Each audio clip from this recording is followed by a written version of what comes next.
Welcome to NTD Newsroom. I'm Don Ma. The FBI arrests 4 suspects behind an alleged New Year's Eve bomb plot. Attorney General Pam Bondi said a group called the Turtle Island Liberation Front was planning the attack. Police are investigating the deaths of director Rob Reiner and his wife at their LA home. Their son is now under custody. What we know so far about the incident. An update on the tragic Brown University shooting. Police have released a man previously held as a person of interest. China's economic slowdown deepens. New official data shows its retail sales growth falling to its lowest point since 2022. Another surge of bitter Arctic air is sweeping across the country, bringing dangerous cold to more than 200 million Americans.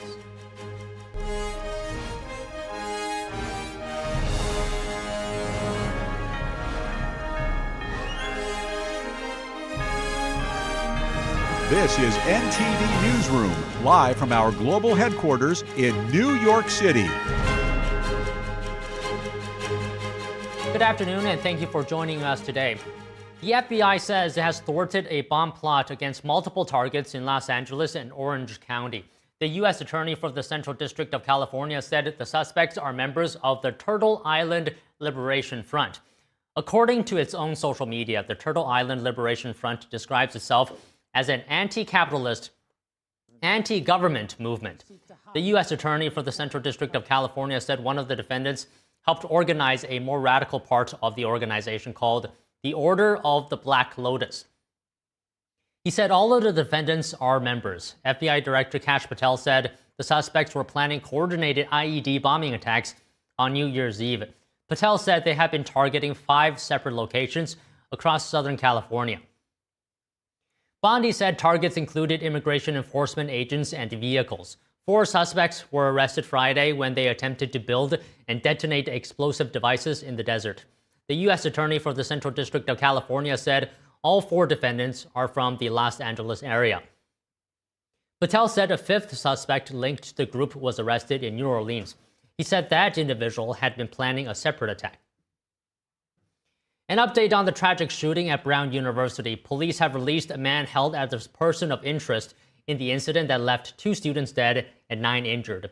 The mayor of Providence said this morning a video that's been released to the public is the clearest picture of the person believed to be responsible, but the investigation is ongoing. We have been continuing this investigation since the very beginning now, not even 48 hours. And so we're running down tips that have come in, leads that have been developed, recanvassing the immediate area for additional video evidence. But the investigation is fully underway with a lot of resources that have been offered and that we're taking advantage of from our partners both locally and federally. Police in Providence said yesterday that a man in his 20s was taken into custody in connection with Saturday's shooting. At a late-night news conference hours later, Providence Mayor Brett Smiley said the man would be released. We know that this is likely to cause fresh anxiety for our community. Smiley says the investigation was going in a different direction and that he doesn't believe the community is at risk. And so the status of safety in our community remains unchanged. And we believe that you remain safe in our community. Certainly there was some degree of evidence that pointed to this individual, but that evidence needed to be corroborated and confirmed. Police say they got a tip and the FBI followed through with it, and they ended up locating the individual of interest who was eventually released.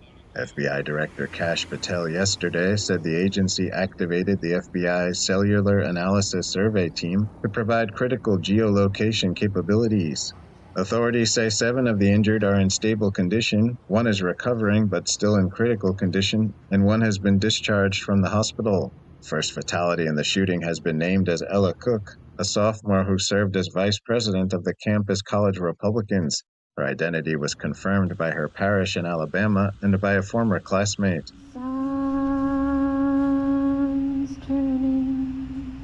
Crowds gathered at a Providence park yesterday evening to honor the victims. I always felt that Brown is such a safe place, and Providence as well, and so it really kind of hits home. we're all very sad and coming out of a period of being very scared. President Trump paid his respects to the victims. Unfortunately, 2 are no longer with us. Brown University, 9 injured, and 2 are looking down on us right now from heaven. Trump called Brown one of the greatest schools anywhere in the world. Things can happen. So to the 9 injured, get well fast, and to the families of those 2 that are no longer with us, I pay my deepest regards and respects from the United States of America. The attack set off hours of chaos across the Ivy League campus and surrounding Providence neighborhoods as hundreds of officers searched for the shooter and urged students and staff to shelter in place. Brown University has canceled exams and classes for the rest of the year. Daniel Monahan, NTD News. The Providence City Council is directing people with any information related to Saturday's shooting at Brown University to share it with the FBI. That includes any tips, videos, or photos as authorities continue their investigation, and tips can be sent to fbi.gov/Brown University shooting. Meanwhile, 4 people accused of plotting New Year's Eve bombings have been arrested. And President Trump condemns the shootings at Brown University and in Sydney, Australia as well, and an ISIS attack in Syria. To give us analysis from a law enforcement perspective is Greg Schaefer, retired FBI special agent, elite hostage rescue team. He's the principal and COO of the Active Shooter Prevention Project. Greg, good afternoon to you. You know, we always talk about how to stop tragedies from happening in the first place. Do you think the 4 that were arrested, do you think this is an example of law enforcement, just doing their job and preventing an attack before it even takes place? No, absolutely, Don. This is, this is what you want from the FBI is, getting, ahead of the bang, being left to bang and preventing these kind of acts from happening. Although the organization doesn't seem to be very sophisticated, the fact that they use social media to communicate with one another dictates that. The fact that they were using pipe bombs, although very deadly, pipe bombs again are not the most sophisticated IED that's out there today. So, I'm sure the FBI saw some of these social media posts. This organization got on the radar of the FBI. The FBI then conducted their investigation. They maybe even inserted some confidential informants, or undercover agents to help move the case forward. Again, that remains to be seen. But this is the exact way you want the FBI to conduct investigations: is get in front of it and prevent these things from happening before injuries occur. Talking about this extremist group's social media, its account, posted things like freeing the world from American imperialism is the only way to a safe and peaceful future. So I'm just wondering, how effective are the tools right now for law enforcement that they have at their disposal to identify radicalized individuals that are planning attacks? Well, we always, the FBI always tries to stay ahead of the power curve when it comes to technology. A lot of times the law enforcement is chasing, the tails of the offenders. They come up with innovative ways to conduct their crimes and plan their, their criminal activity. So the FBI sometimes falls behind that technology curve. But I think in this instance, the FBI did a great job again in looking at the social media postings and following up with that, through the advances of technology that just come into play with the FBI literally in the last decade. This is all new technology, the tracking of cell phones to this extent, the way they were able to identify the location of the individuals releasing the Brown shooting, for example, and just getting into the social media platforms and working alongside those technology firms and helping them assist the FBI in identifying who's out there putting these threats out over the internet. And I did want to get your comments on the Brown University shooting as well. President Trump, First Lady, expressed sympathies to the victims and families of the attack in the university, and as well in Bondi Beach in Australia and the ISIS attack in Syria as well. But let me focus just a little bit on the Brown University attack right now. The suspect, still remains at large. I'm just wondering, is there anything to be said, or is there anything that stands out to you about this attack? The alleged shooter being able to enter a classroom, right, fire more than 40 rounds, and then escaping all before the police even arrived. Well, it does reiterate the fact that these active shooter events can happen anytime and anywhere on a small campus like Brown University in Providence, Rhode Island. So that's one thing that sticks out, is that, again, it can happen anywhere. 40 rounds is a lot of rounds. That's a lot of empty shell casings lying on the floor. I'm sure the FBI has collected all those, and shell casings in and of themselves can provide a lot of intelligence and information and evidence to lead us to maybe who was responsible for this. Again, arresting somebody who was a person of interest and releasing them, again, reiterates the fact that, these scenes are very chaotic and a lot of things are happening all at one time. So for the police to go to a hotel 20 some odd miles away based on the information they had at the time, and then detain somebody and then question him, then release them, it's not unheard of.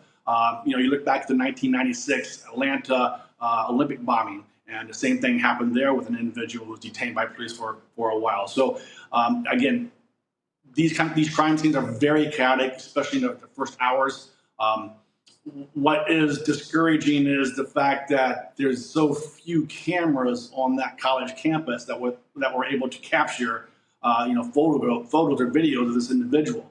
The one video that has been released has a grainy, person walking down the sidewalk, dressed in black.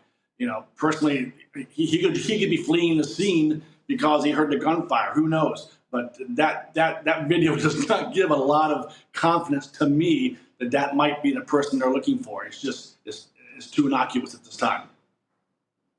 So in addition to that video, what do you think investigators are likely doing right now to narrow down the shooter's identity, given that the initial person of interest was released? Yeah, they're collecting cell phones from anybody in the area, looking to see if anybody has videos that may have captured something. They're collecting, of course, traffic cameras and any cameras on the front doorstep of a Ring camera of a residence nearby, or a business that might have some surveillance cameras by their front door. So they're collecting a lot of data, a lot of videos. They're looking at who was in the area based on cell phone pings and see if they can get a name, identify what somebody may have, said something in the past about creating some kind of violent act at Brown University. So, they're talking to everybody. They're collecting as many cell phones and videos as they can, and to come up with, something to move forward on. So right now, they have very little to go on other than that one grainy video you're showing right now of an individual walking away in black attire. And Greg, I don't want to take up too much of your time.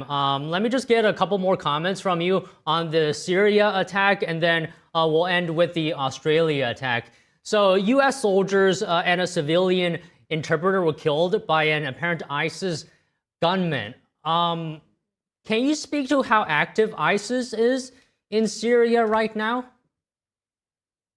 Well, full transparency, I don't do a lot of international terrorism work anymore. I do know that the incident in Syria was the first fatality of U.S. forces since the Assad regime was overthrown, 9 or 10 months ago. ISIS is in play in Syria. I'm really hesitant to comment too much on how active they are, because I've been focusing more on the domestic side of the house when it comes to violence and domestic threats. Fair enough. We'll just end with this. For the shooting in Australia, as you're well aware, a bystander tackled and disarmed one of the gunmen, right? He's being praised as a hero and credited for saving lives.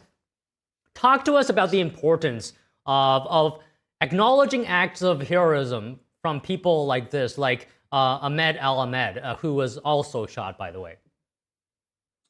No, I mean, you got to respect an individual that put his life at risk for those that he doesn't even know. I mean, tip my hat to him.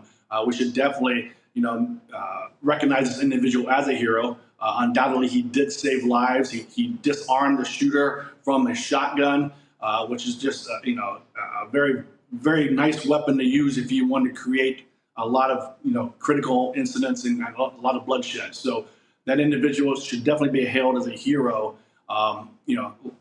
Something like the individual in our subway who choked out the individual, ultimately died in trying to save the people on our subway in New York. He was not hailed a hero. Instead, he was indicted and had to stand trial. But I think in instances like this, we should all stand up and applaud the individual who has the courage to do that. He didn't know the people who were being shot. He just knew that violence was occurring, and he felt obligated, as he said in his own words, to act like any human being should act. And what makes me respect him even more, this Australian bystander, is that he was in a hospital, he was shot, and he said to the media that he would do it all over again. Very inspiring. So, Greg, that's all for today. Thank you very much for speaking with us. Thank you. China's economic slowdown deepens. New official data shows its retail sales growth falling to its lowest point since 2022. More news after this break.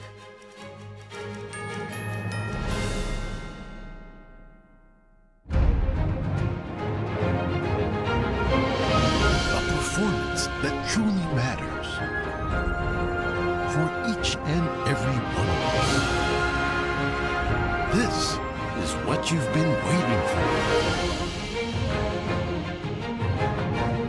See it at least once in your lifetime. Shen Yun.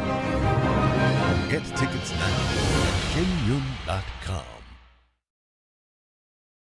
What if you could whiten your teeth by simply brushing your teeth? Now you can with Smile Actives, the teeth whitening breakthrough that safely gets your teeth white and keeps them white every day, just by brushing your teeth. I never thought that whitening my teeth could be so easy. I just put the gel on the brush, the toothpaste on it, brush, and I can see my white teeth. Simply add Smile Actives to any toothpaste and our patented PolyClean technology activates into a powerful microfoam that penetrates into the enamel surface to safely lift and remove stains. You need a simple way to whiten your teeth.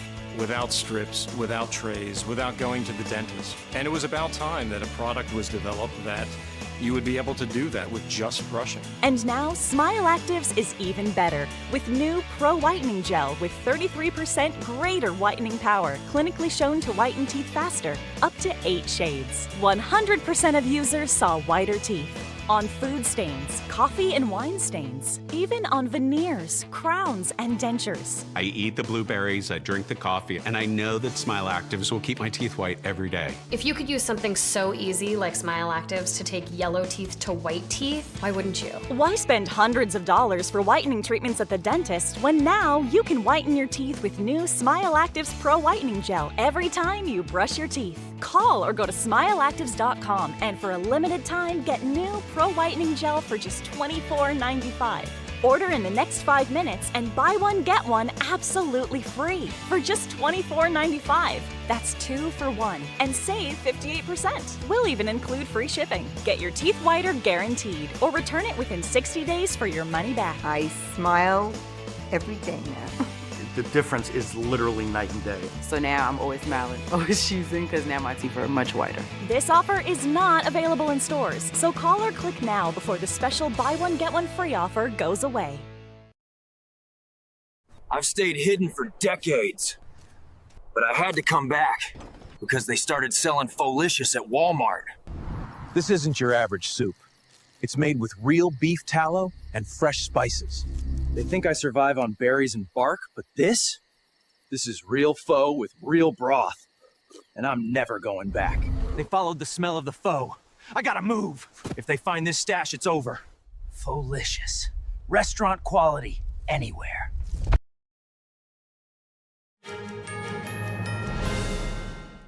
New data released today shows China's retail sales growth falling to its lowest point since 2022, indicating that the country's economic slowdown further deepened.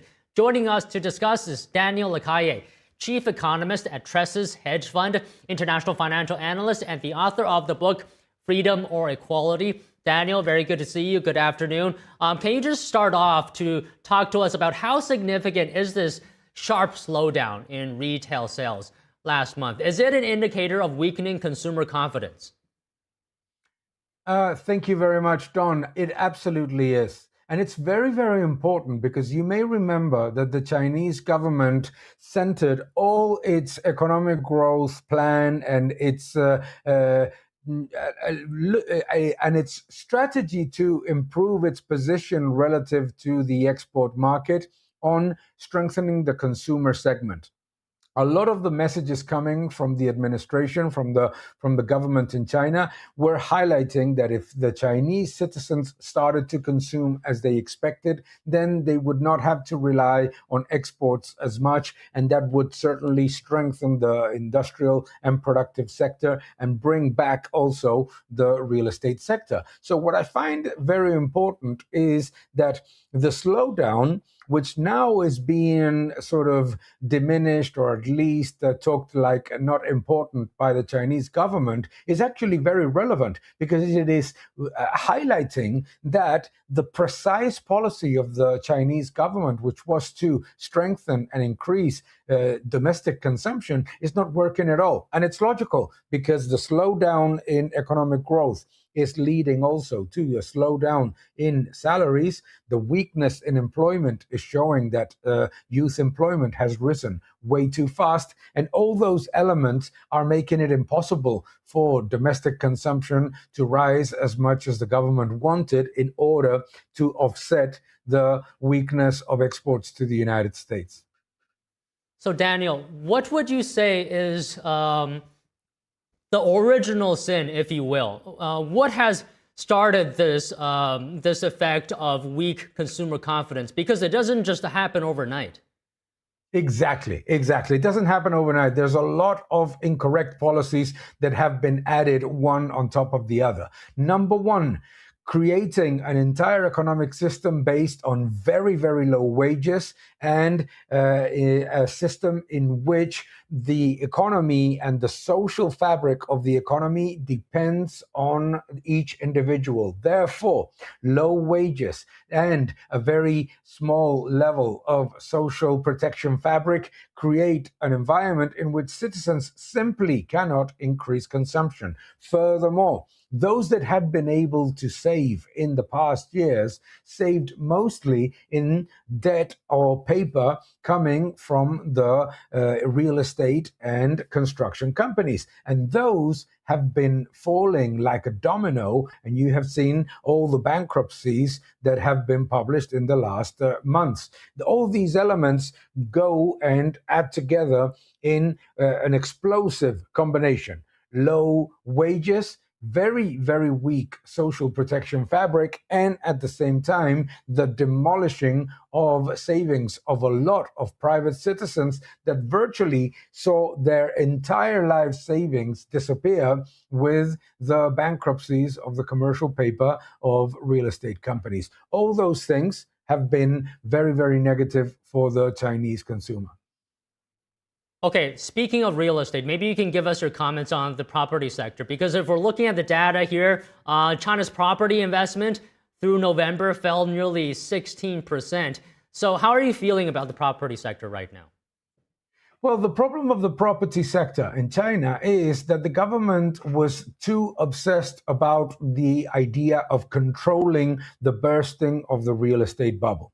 The government doesn't deny that there was a real estate bubble and doesn't deny that there's an enormity of houses that are completely abandoned and the fact that there are ghost cities all over China. Nobody denies that. However, instead of making the system clean it up quickly, a lot of things were implemented that made it impossible to be at least eliminated rapidly. Number one is that the government did not even allow citizens to go out and sell their properties in order to control the slowdown in prices, which led to a persistent reduction in prices over and over for years. And all of that has created a problem because on the one hand, you have real estate companies that are not being able to repay their debt, and at the same time you have a system in which some things simply don't add up. No? On the one hand, you have unaffordable housing in the cities where there is demand for property, and on the other hand, you have an absolute excess of capacity elsewhere. So in real estate, what we are seeing is that the implosion of the real estate bubble is taking way longer than it should have if they had implemented free market decisions like getting everything out in 1 year, like we saw, for example, in the United States or Spain or Sweden. So as you mentioned earlier, authorities have tried stimulating the economy, the property sector, consumption, and you said it didn't work. Why hasn't that worked?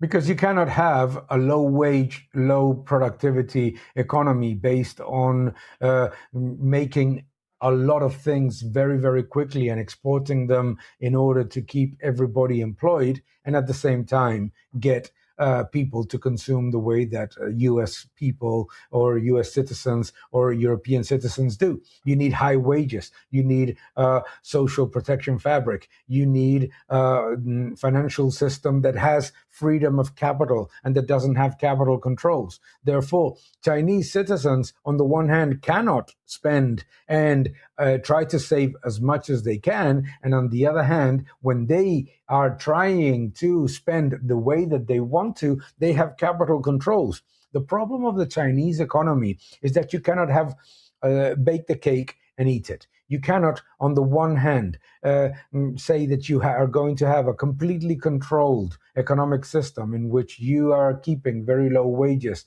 and you are making the economy competitive by maintaining a low-cost economy, and at the same time thinking that those citizens are going to be able to consume the way that US citizens do.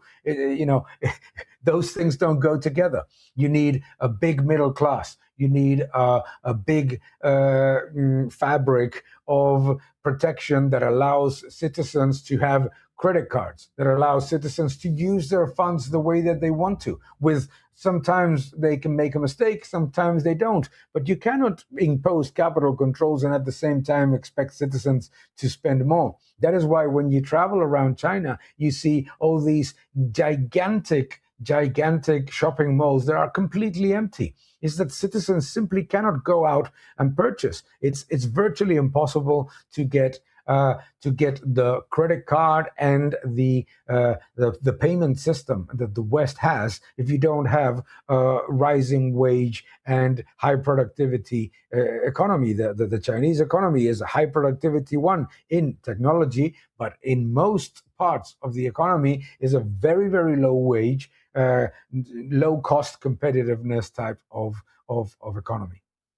Okay, Daniel, just one final question. Given what you said, and given that the Chinese economy, the status quo of it, maintains, right? Nothing changes. What do you say about the trajectory of where the world's second largest economy is headed?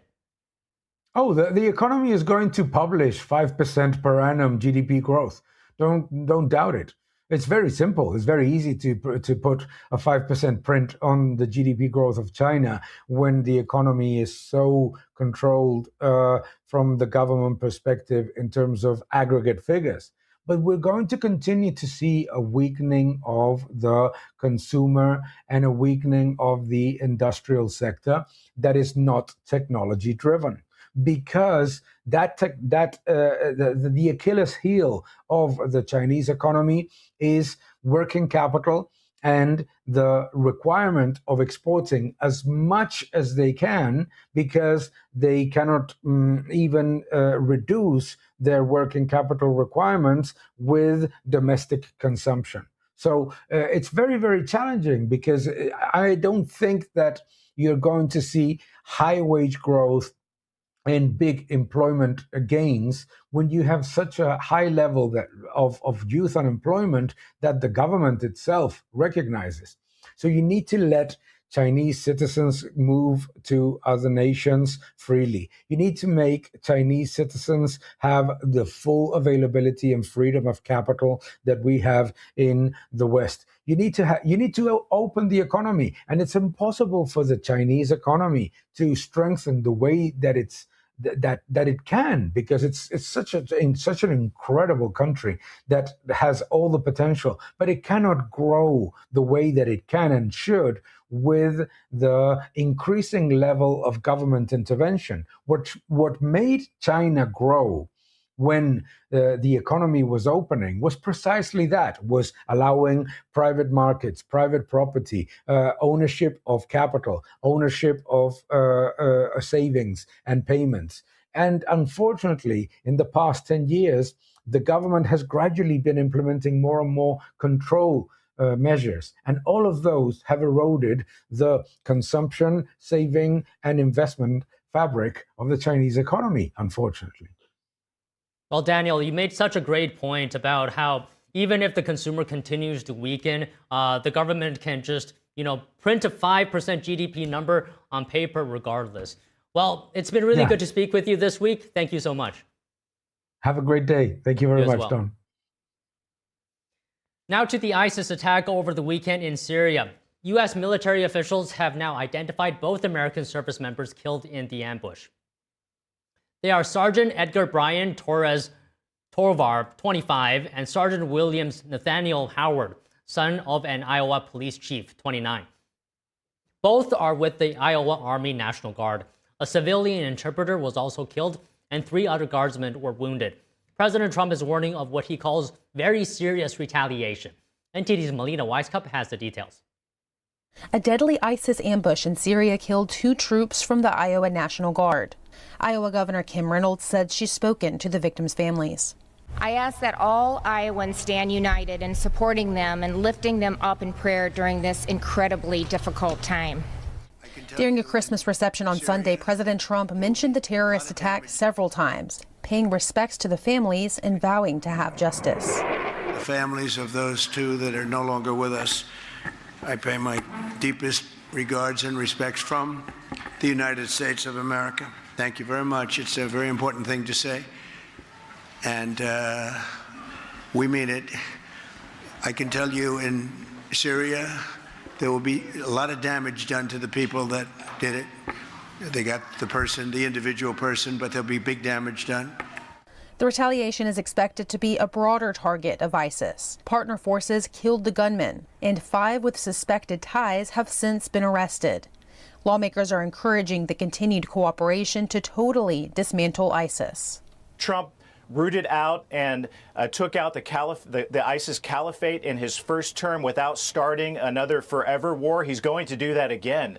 The ISIS is still the most capable and the most dangerous Islamic terrorist group who have already demonstrated that their intent is to strike even within the United States. Congressman Mike Turner noted that around 2,000 American soldiers are still in the country.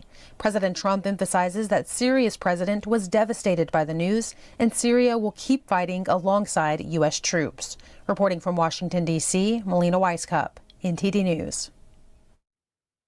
A Wisconsin judge goes on trial today for allegedly helping an illegal immigrant avoid arrest in her courtroom. Milwaukee County Circuit Court Judge Hannah Dugan faces federal charges. She's accused of concealing a person from arrest and obstructing federal proceedings. The judge has pleaded not guilty and has been suspended from her job while the trial unfolds.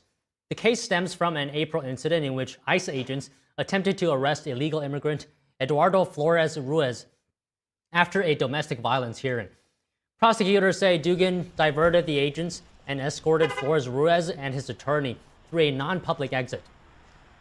And through this, it delayed his arrest. Dugan's lawyers argue she followed courthouse policy and acted in good faith. Police are investigating the deaths of director Rob Reiner and his wife at their LA home. Their son is now under custody. What we know about the incident so far. More news after this break.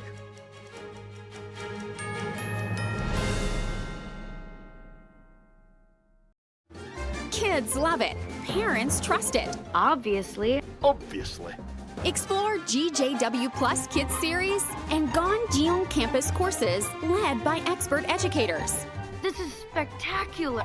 Children will learn values like respect, responsibility, and knowledge in language, science, and more. Wow. All while having fun. Perfect. Subscribe today at GJW Plus Kids, where learning meets fun. Being a cowboy, I don't know anything different from when I was 3 or 4 years old. I did tough things. I thought everybody needed to do tough things, and if you didn't, I didn't have time for it. I had a very successful career at a very young age, and life was fast. I was preparing physically. I wasn't doing anything mentally on the inside.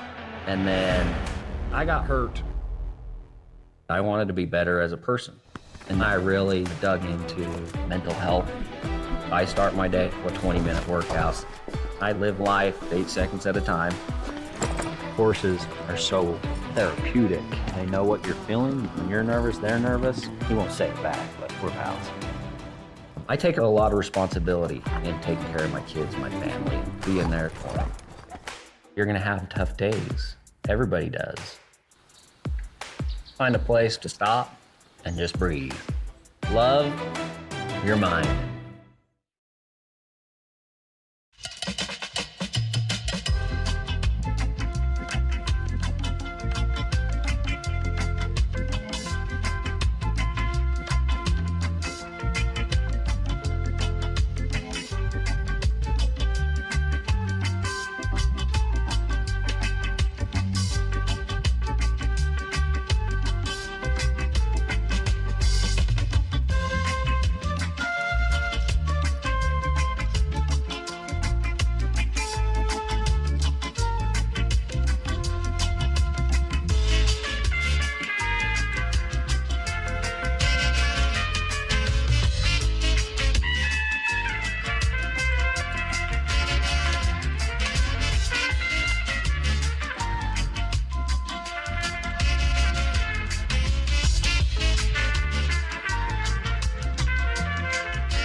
I tell my son, I love you every single day.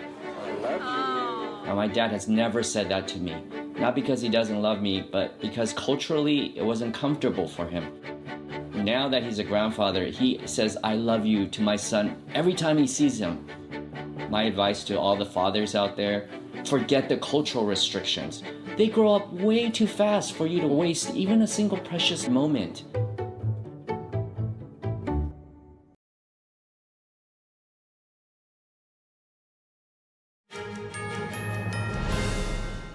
The son of legendary Hollywood actor and director Rob Reiner has been arrested for murder. The LAPD confirms Rob Reiner and his wife Michelle were found killed in their Los Angeles home yesterday. According to booking records from the Los Angeles County Sheriff's Department, Nick Reiner has been arrested on homicide charges. He is being held on a $4 million bail. The 32-year-old has been in and out of rehab facilities for years due to drug issues. In an interview in 2016 with People magazine, Nick Reiner openly discussed his struggle with drug addiction and his experiences living on the streets. Here's what we know.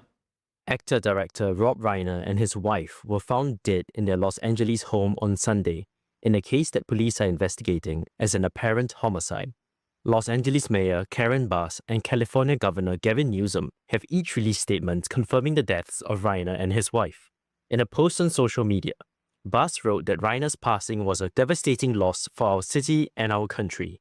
Police have yet to publicly identify the deceased, however. LAPD Deputy Chief Alan Hamilton says police officers searched the house. Upon arrival, they determined that there were 2 deceased individuals inside of the residence. The Los Angeles Police Department is now conducting an investigation at this residence here on Chadbourne, and that investigation will continue over the coming days. In terms of someone that may have information regarding what happened inside the residence, we're not going to release that information. That'll be part of the investigation. He added that the cause of death will be made public by the Los Angeles County Medical Examiner's Office. You're on 10 on your guitar. Where can you go from there? Where? As an actor, Rob Reiner was best remembered for his breakout role on the classic TV comedy All in the Family. He played Mike Meathead Stivic, the outspoken son-in-law and the liberal foil to Archie Bunker, portrayed by Carol O'Connor.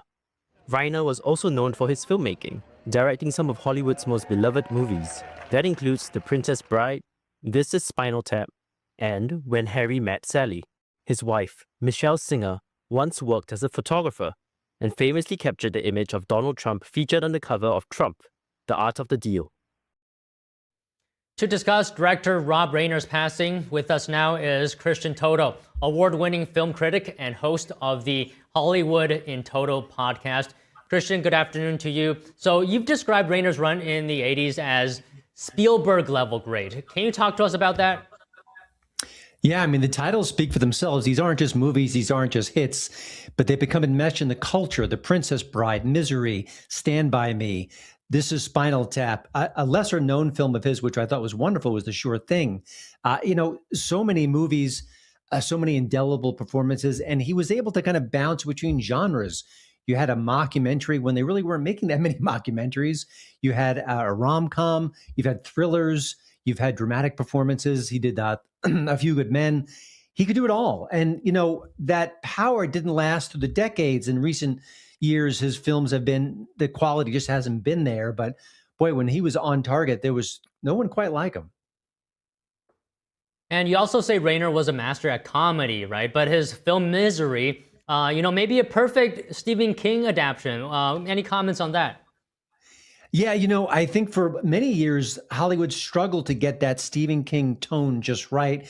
We saw films that came close, some that were clunkers, but Misery just seemed note perfect. Of course, you had two great performances there, James Caan and Kathy Bates, but just really capturing what he brought to the written word and translated it almost seamlessly to the screen.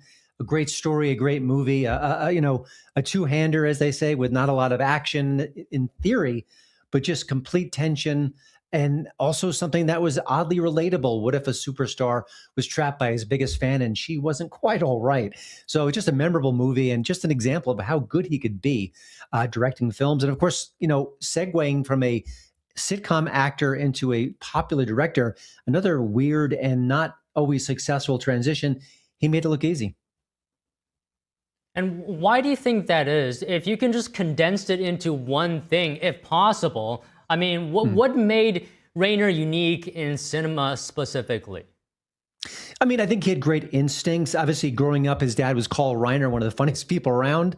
That certainly helped, fine-tune his sense of humor, working within the Hollywood realm on a sitcom that was beloved for so long.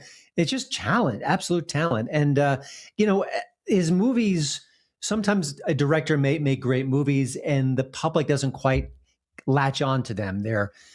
They're cerebral, they're esoteric, they're beautifully crafted. But I think his movies really checked all the boxes. The critics loved them, the people loved them. They became just symbolic of what the best of the best could be. I mean, when you think rom-coms, it's When Harry Met Sally. That is the prototype. When you think about Stephen King adaptations, Misery, I think, is the best. When you think about nostalgia movies, Stand By Me really captured what it meant to be a young person growing up confused, and the fact that it's not set in modern times didn't matter, because when you're young and you're a boy and you're just kind of growing up and learning what life is all about, all those different emotions are there, and he captured them. And that's why it was official. And again, that was another Stephen King adaptation, but just a very different kind of Stephen King story. Do you think what you said just now, that will be what's going to be remembered of him, his legacy? If you could just elaborate on how people will remember his contributions. Yeah, I mean, the films speak for themselves, his ability to tell different stories in different genres. In recent years, he just hasn't had that fastball. He hasn't really been able to kind of keep that streak alive. And that's not uncommon. Sometimes artists kind of lose their mojo. They can't really compete with themselves in the past. But I think when you think about Rob Reiner, that run in the 80s will just speak for itself. I struggle to think of another director who had that many hits, that scored with the public, that had movies that endure. There are many movies that you watch it now and you think, oh, that hasn't aged well, or I connected with it as a younger person, but it doesn't really speak to me now. But his films really just stand the test of time. I mean, the Tom Hanks, the Billy Crystal, Meg Ryan connection in When Harry Met Sally alone was just beautiful. And that film had those great New Year's Eve moments that we'll probably be watching again in a few weeks. Okay, let me just ask you one more question. Out of all of his body of work, what is the best film to you, and tell us why? This is Spinal Tap is so special. It's so funny. It was a format that we weren't seeing a lot of at the time. It introduced these newer comic actors, Harry Shearer, Michael McKean. It really kind of captured rock in a way. It poked fun at it. It really spoke to where music was at that particular moment. My only sadness about that movie is I wanted to introduce it to my kids, but rock and pop and the whole music scene is very different today. I don't think they would get all the jokes per se. It's a movie that is beautiful and has aged well on the surface, but I don't think it connects with today's marketplace as much. But boy, you could go on and on quoting that movie, the great scenes, the jokes. It's just as good as it gets. Yeah, he was a national treasure, and he will be sorely missed. Well, Christian, thank you for speaking with us today. Thank you. My pleasure. A potential terror attack in Germany averted. Authorities arrested 5 men over the weekend suspected of being radical Islamists planning an attack on Christmas market in Bavaria. The suspects include nationals from Morocco, Egypt, and Syria. Authorities say they were detained on Friday at the border crossing between Germany and Austria. Investigators believe the men intended to drive a vehicle into a crowded market area with the aim of killing or injuring as many people as possible. Pro-democracy campaigner Jimmy Lai has been found guilty in a Hong Kong court. Rights groups say the case shows how the Chinese regime's national security law is being used to silence critics. Lai now faces a possible life sentence. Here are more details. Hong Kong's High Court on Monday found pro-democracy activist and media boss Jimmy Lai guilty of working with foreign forces to harm national security. It also found the 78-year-old guilty of conspiracy to publish seditious material. These charges come from a tough national security law put in place by China and could leave him facing life in prison. The case has drawn international scrutiny of Hong Kong's judicial independence amid a years-long crackdown on rights and freedoms. Lai had pleaded not guilty to all charges. He started the now-closed Apple Daily newspaper and has been one of the strongest critics of China's Communist Party leadership. Lai has faced many legal cases, including those under the sweeping security law that China brought in after the pro-democracy protests in 2019. He has already spent 5 years in jail pending the outcome of his case and will be sentenced at a later date. Lai's lawyer, Stephen Kwan, said any decision on an appeal would come after the sentencing. A pre-sentencing hearing where Lai can plead for lenience is scheduled for early next year. The verdict caps a year that saw Hong Kong's pro-democracy camp virtually vanish. On Sunday, the city's last major opposition group, the Democratic Party, voted to disband under pressure from Beijing. Meanwhile, reactions to the conviction of Jimmy Lai are pouring in. A former Apple Daily employee says he can't give up on Hong Kong, adding that people need to do the best things in the worst of times. Meanwhile, Lai's son, Sebastian Lai, says the UK is finally calling for his dad's release. His citizenship is British, so there's an additional responsibility for the UK to stand behind him. Look, I think they are now in the right place. You would have seen the FCDO issued a strong statement today, but it's about putting action to words, because if you use the example of my father, for example, that's a man who did put action to words, right? Who for him, democracy, freedom, it weren't just ideals. They weren't just words in the wind. They were made real when he decided to sacrifice everything that he has to stand up for these ideals. Our heart is heavy not because of the verdict today, but by getting the verdict now, it means we can expect sentencing soon. What me and some of my former colleagues of Apple Daily were expecting this outcome, but what we care the most is the sentence. Is it going to be 10, 15 years as predicted? Could he jail for life under the security law? Lai's son, Sebastian, says the UK followed the US in calling for his father's release. Sebastian says the UK really should be leading the effort. He adds that the values his father stands for are international. Another surge of bitter Arctic air is sweeping across the country, bringing dangerous cold to more than 200 million Americans. More news after this break. And NTD goes back in time with vintage-era enthusiasts. The longtime tradition of NYC's holiday nostalgia subway train returns with music and dancing. More news when we come back.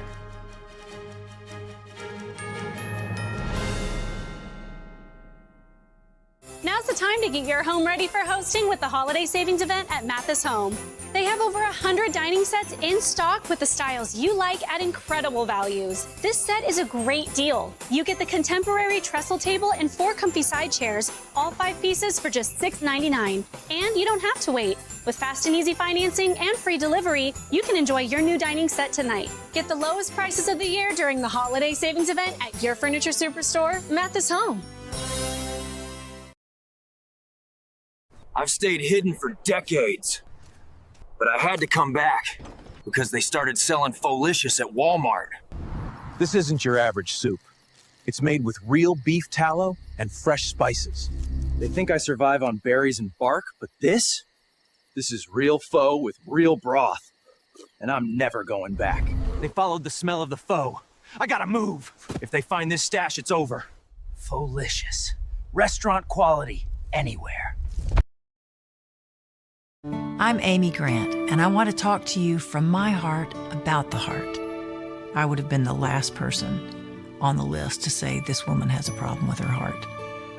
So no, there was nothing about my life that said, you have a ticking time bomb in your chest. But I did.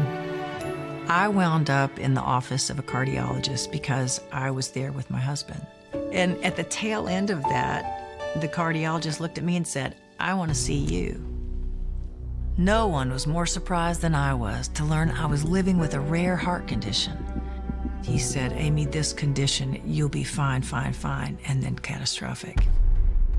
A few months later, I had open heart surgery that saved my life. And I owe it to the research and life-saving medical breakthroughs developed by the American Heart Association. That's why I'm asking you to join me and become a monthly donor to the American Heart Association. Please call now or go to helpheart.org. For only $19 a month, just 63 cents a day, you can help fund the next medical breakthrough, get the next person trained in CPR, and get the next hospital certified in high-quality cardiovascular care. If this could happen to me, it could happen to anybody.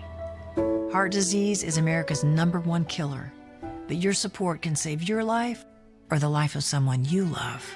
Give $19 a month with your credit card, and we'll send you this special t-shirt you can wear to show you're part of a community of monthly donors working to help save more lives like mine.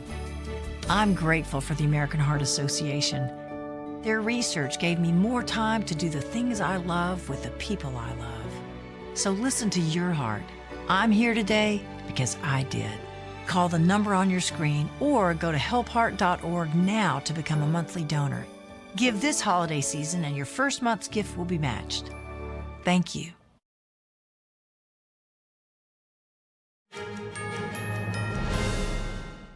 Another surge of bitter Arctic air is sweeping across the country. It's bringing dangerous cold to more than 200 million Americans across dozens of states.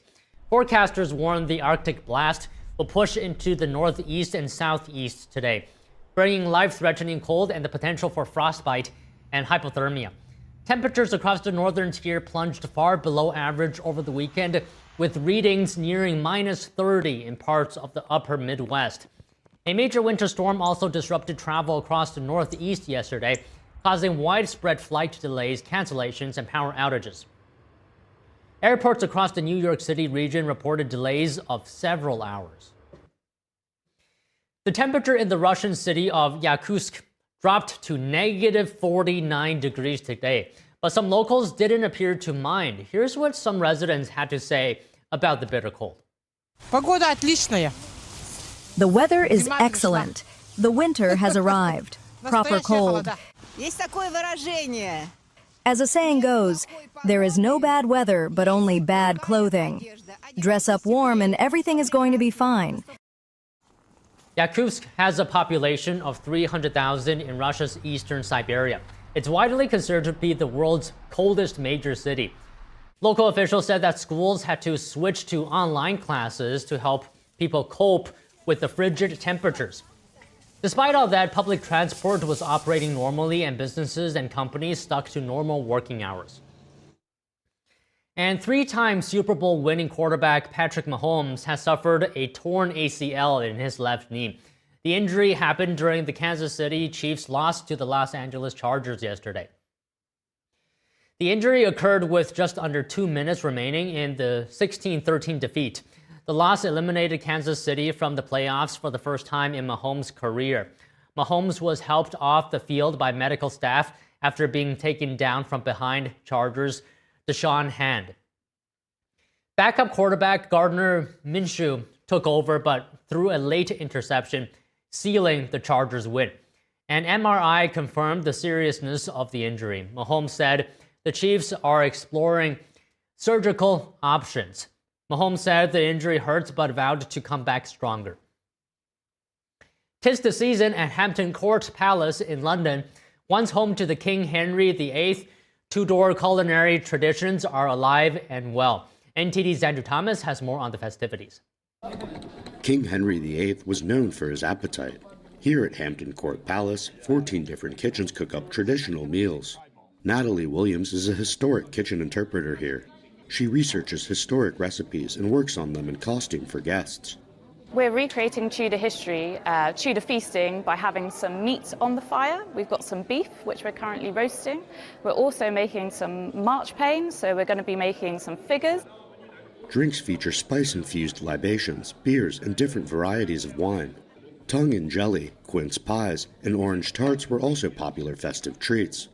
So the sweet treats at court were quite special. They were something called subtleties. Now, subtleties were a centerpiece where you'd want to show off and show how much money you have due to how much sugar you can put on the table. They made stuff out of marchpane, which is basically marzipan, and they made stuff like chessboards or churches and sometimes castles. Queen Elizabeth I once hosted holiday banquets in the Great Hall.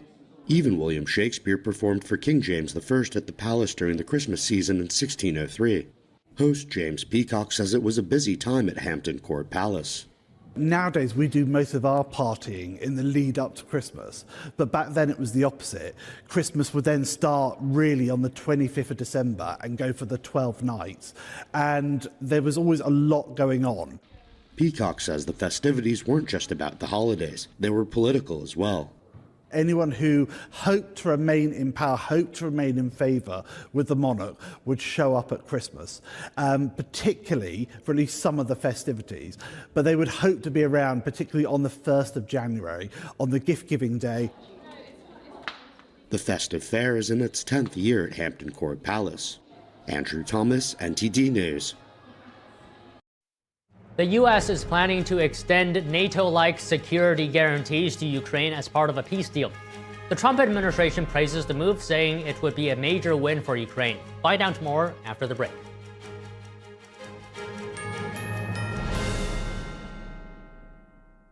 A performance that truly matters for each and every one of us. This is what you've been waiting for.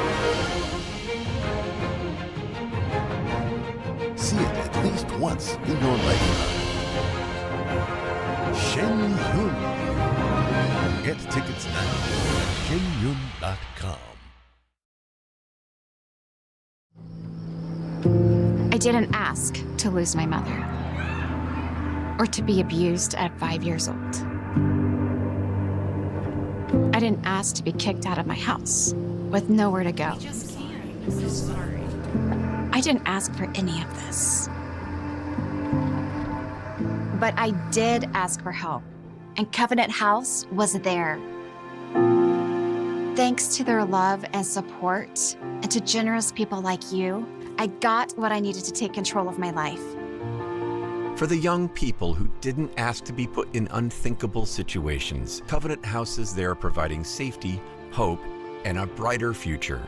Call or go online now. For a gift of only $19 a month, just 63 cents a day, you can provide hot meals, safe shelter, medical care, and love to more than 2,000 young people who sleep at a Covenant House every night. 1 in 10 young adults will experience homelessness this year. Your gift can help reach them when they need it most. I didn't ask for my parents and my family to disown me. I didn't ask to end up in a homeless shelter. The beauty of it all is that I found Covenant House. The need is overwhelming. But your monthly support will make sure no young person is ever turned away. Call or go online right now to safeplacetosleep.org with your gift of just $19 a month. With your monthly donation, you'll receive this soft, comforting blanket as a reminder of the warmth and safety your gift will provide a young person tonight. Covenant House really helped me and really helped mold me into the woman I am today. If there's no Covenant House, where would I be today? Your monthly gift is urgently needed to reach young people in communities like yours who didn't ask to be put in unthinkable situations. Show them they're loved and not alone. Call the number on your screen or go online to safeplacetosleep.org. Restaurant quality pho with no wait. In just 4 minutes, you get bold, authentic Vietnamese flavor with Pholicious. Available in beef or chicken. Crafted from real beef tallow or chicken, it's comforting and full of tradition. Just add your favorite fresh extras. Every bowl comes packed with everything.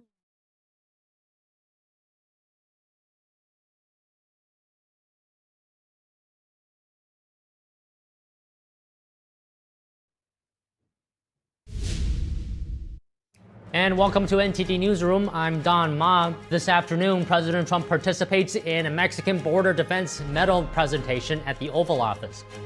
Director Rob Reiner and his wife found dead at their LA home. Their son is now charged with murdering his parents.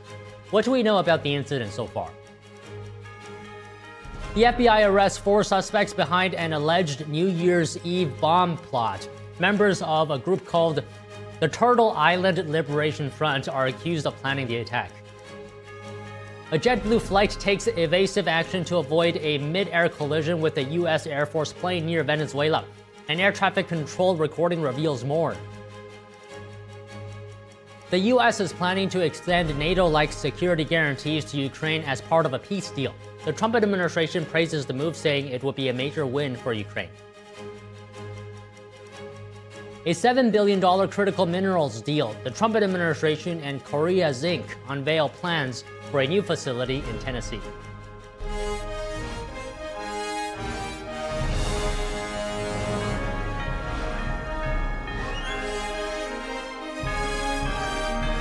This is NTD Newsroom, live from our global headquarters in New York City.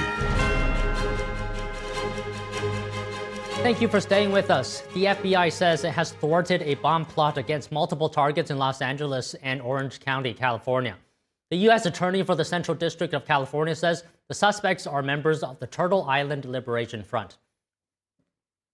The U.S. Attorney says the 4 defendants planned coordinated bomb attacks on New Year's Eve using improvised explosive devices, adding that the suspects were targeting 5 separate locations. The FBI says the bombs were intended to detonate simultaneously at midnight. Other targets included immigration enforcement agents and vehicles. The FBI says the suspects were arrested Friday as they prepared to build and test an explosive device in the desert. All 4 are from the Los Angeles area. According to its own social media, the Turtle Island Liberation Front describes itself as an anti-capitalist, anti-government movement. The defendants will make an initial appearance in Los Angeles federal court this afternoon. An update on the tragic shooting at Brown University. Police have released a man held as a person of interest in the incident that left 2 students dead and 9 injured. The mayor of Providence said this morning a video that's been released to the public is the clearest picture of the person believed to be responsible, but the investigation is ongoing. We have been continuing this investigation since the very beginning now, not even 48 hours. And so we're running down tips that have come in, leads that have been developed, re-canvassing the immediate area for additional video evidence. But the investigation is fully underway with a lot of resources that have been offered and that we're taking advantage of from our partners both locally and federally. Police in Providence said yesterday that a man in his 20s was taken into custody in connection with Saturday's shooting. At a late-night news conference hours later, Providence Mayor Brett Smiley said the man would be released. We know that this is likely to cause fresh anxiety for our community.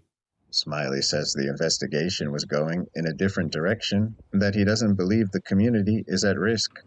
And so the status of safety in our community remains unchanged. And we believe that you remain safe in our community. Certainly there was some degree of evidence that pointed to this individual, but that evidence needed to be corroborated and confirmed. Police say they got a tip and the FBI followed through with it, and they ended up locating the individual of interest who was eventually released. FBI Director Kash Patel yesterday said the agency activated the FBI's Cellular Analysis Survey team to provide critical geolocation capabilities. Authorities say 7 of the injured are in stable condition, 1 is recovering but still in critical condition, and 1 has been discharged from the hospital. First fatality in the shooting has been named as Ella Cook, a sophomore who served as vice president of the campus College Republicans. Her identity was confirmed by her parish in Alabama and by a former classmate.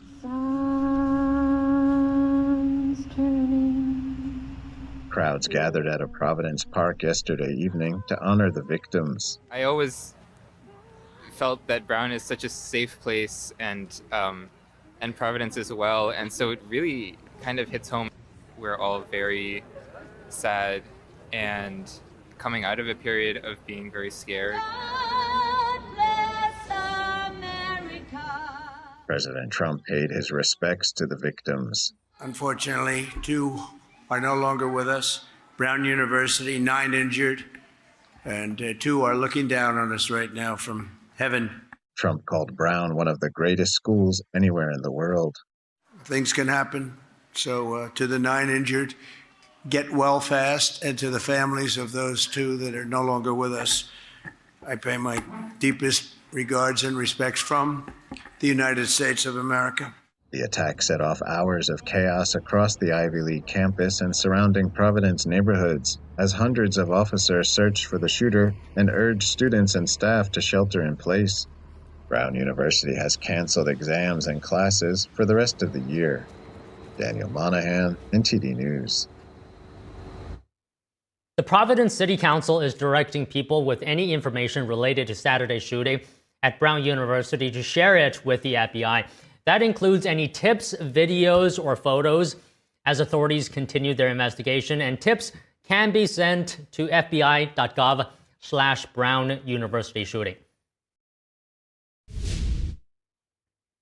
In Australia, the deadly attack on a Hanukkah celebration is highlighting growing concerns about anti-Semitism around the world. The shooting on Bondi Beach in Sydney left 15 dead and dozens injured. Here's what we know so far, and just a warning, the following footage might be disturbing for some viewers. Flags fly at half-mast across Sydney as Australia mourns the victims of a shooting at Bondi Beach. 15 people were killed. Police locked down the area after 2 gunmen opened fire Sunday during a Hanukkah celebration on the beach. Witnesses described the chaos that followed. So a few of us went out there, and there's people were just running up the street here. And then someone goes, there's a shooter, and then we started hearing shots. Among the dead, a 10-year-old girl and a prominent rabbi who helped organize the event. Authorities say about 1,000 people were gathered when the shooting began. Police say investigations also recovered unexploded devices near the scene. The attack followed months of rising anti-Semitic incidents across the country, though police have not linked those cases to the shooting. Last night I was talking to my own 12-year-old daughter, who every year since she was born was with me at this event. And but for the grace of God, she would have been there and I would have been there. And I have to tell her whether she should be terrified. And this time I can't tell her not to be terrified. Police shot and killed one of the suspected gunmen at the scene and took the second suspect to the hospital. Authorities later confirmed the suspects were father and son. As of today, 27 injured victims were still being treated in hospitals across New South Wales. Prime Minister Anthony Albanese visited the scene Monday, laying flowers and paying tribute to the victims. As the attack unfolded, a bystander stepped in, disarming one of the gunmen in a moment now seen around the world. The man, Ahmed Al-Ahmed, was shot during the attack. His cousin describes him as a hero. We hope he will be fine. He's a hero, 100% he's a hero, because what we see on the social media, he's 100% hero.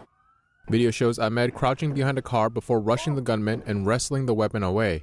The Premier of New South Wales on Sunday praised Ahmed's actions. I think it's the most unbelievable scene I've ever seen. A man walking up to a gunman who had fired on the community and single-handedly disarming him, putting his own life at risk to save the lives of countless other people. That man is a genuine hero, and I've got no doubt that there are many, many people alive tonight as a result of his bravery. In Washington, D.C. on Sunday, organizers opened the national menorah lighting with a solemn tribute to the victims of the Bondi Beach attack. Rabbi Levi Shemtov urged the crowd to respond by openly practicing their faith, despite fear and grief. Echoing in my mind were the words that were said by Rabbi Eli Schlanger. He said, "We have one response. Be more Jewish. Feel more Jewish. Look more Jewish." At the White House, President Trump addressed the attack during a Christmas message. We're here to celebrate Christmas and to celebrate, and I think today we can very say loudly, we celebrate Hanukkah, because that was such a horrible attack. That was a purely anti-Semitic attack. Across the U.S., police departments have increased security around Hanukkah events. I'm going to be blunt. This is not an isolated incident. It is part of a wider assault on Jewish life, an environment in which hatred far exceeds rhetoric and erupts into horrifying acts of violence. Back in Australia, investigators continue working to understand the motives behind an attack that has shaken the country and communities worldwide. New York City is ramping up security following the deadly shooting in Sydney, Australia. Heavy police presence could be seen at synagogues today. NYPD trucks were seen outside leading synagogues, including Temple Emmanuel on Manhattan's Upper East Side and Central Synagogue in New York City in Midtown Manhattan. Today is the second day of the Jewish festival of Hanukkah. 2 gunmen targeted a Hanukkah event at Sydney's famous Bondi Beach yesterday. For further analysis on the Bondi Beach shooting, we're bringing in Jimmy Graham, former CEI Protective Officer, U.S. Navy SEAL, and founder, CEO of Able Shepherd. Jimmy, always good to have you. Thank you for joining us. So this is a tragic and shocking incident on Bondi Beach. 15 people killed, dozens more injured. What do we know so far about these 2 men, the suspect shooters, which one was shot and killed by police? What we know is they're terrorists. What we know, from the research that I've done, is this was a planned thing. It was targeted as an anti-Semitism planned attack, and these things are coming more and more. And then we know that there was a hero that launched forward at risk to himself to stop the shooting. So one of the suspected shooters held a firearms license for 10 years and owned 6 registered firearms. And police have also said that 2 improvised explosive devices were found at the scene. I mean, does this indicate any security failings at all on the part of securities or authorities?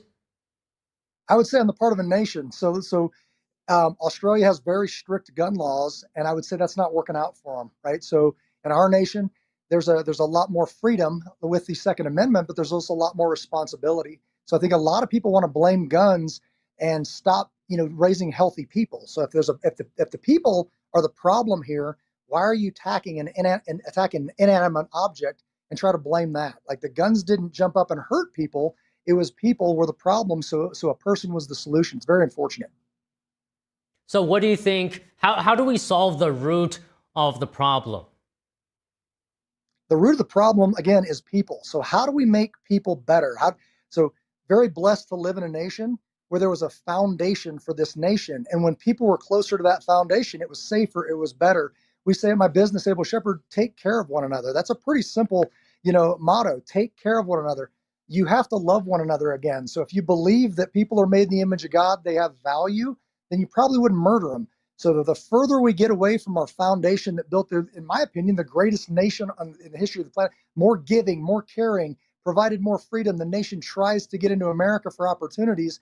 Well, we got here, success leaves clues. What are the clues? We're walking away from the things that made us great. We need to get back to them yesterday.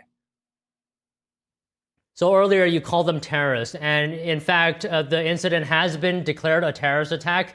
The Australian Security and Intelligence Agency is looking into the identities of the attackers, and if there was anyone else in the community with similar intent. Can you just describe for us how critical is the actions right now by authorities? Right now, it's authorities. When you say authorities, let's talk about law enforcement. Law enforcement is a horrible position to where their job is to enforce the law. What happens when the laws are horrible? So this should be a wake-up call to America. When America's watching this and saying, hey, how do you want to handle, let's say, illegals? How do you want to handle people that break the law? How do you want to handle people that hate America? So this is foreshadowing coming to this nation. So A leads to B leads to C. If you don't have accountability, then expect more of it. I've been texting some trusted friends and some people, even leaders within this area, saying that, what are we going to do about this? Right? So it's my job. It's my job to be a better man. And then, if there's stronger communities and we elected people to represent us, maybe even call them representatives, and then go make better laws that would protect my children, that's a good pattern, right? That's a good formula. It's a divine gift, actually. But we stopped doing it. We're starting to, regard people's feelings, even if they hate my country, and that's just not okay. So we need to start doing some more common sense things that make good people safe. So how well did the police react to this incident? Any lessons to be learned there? Yeah, I think the lesson has been learned too many times that we need to have capable officers. Yes. This is a great opportunity to talk about first responders. First responders already had that name of police, EMS, fire. Like, all these people were called first responders. We call them immediate responders. So immediate responders are already there.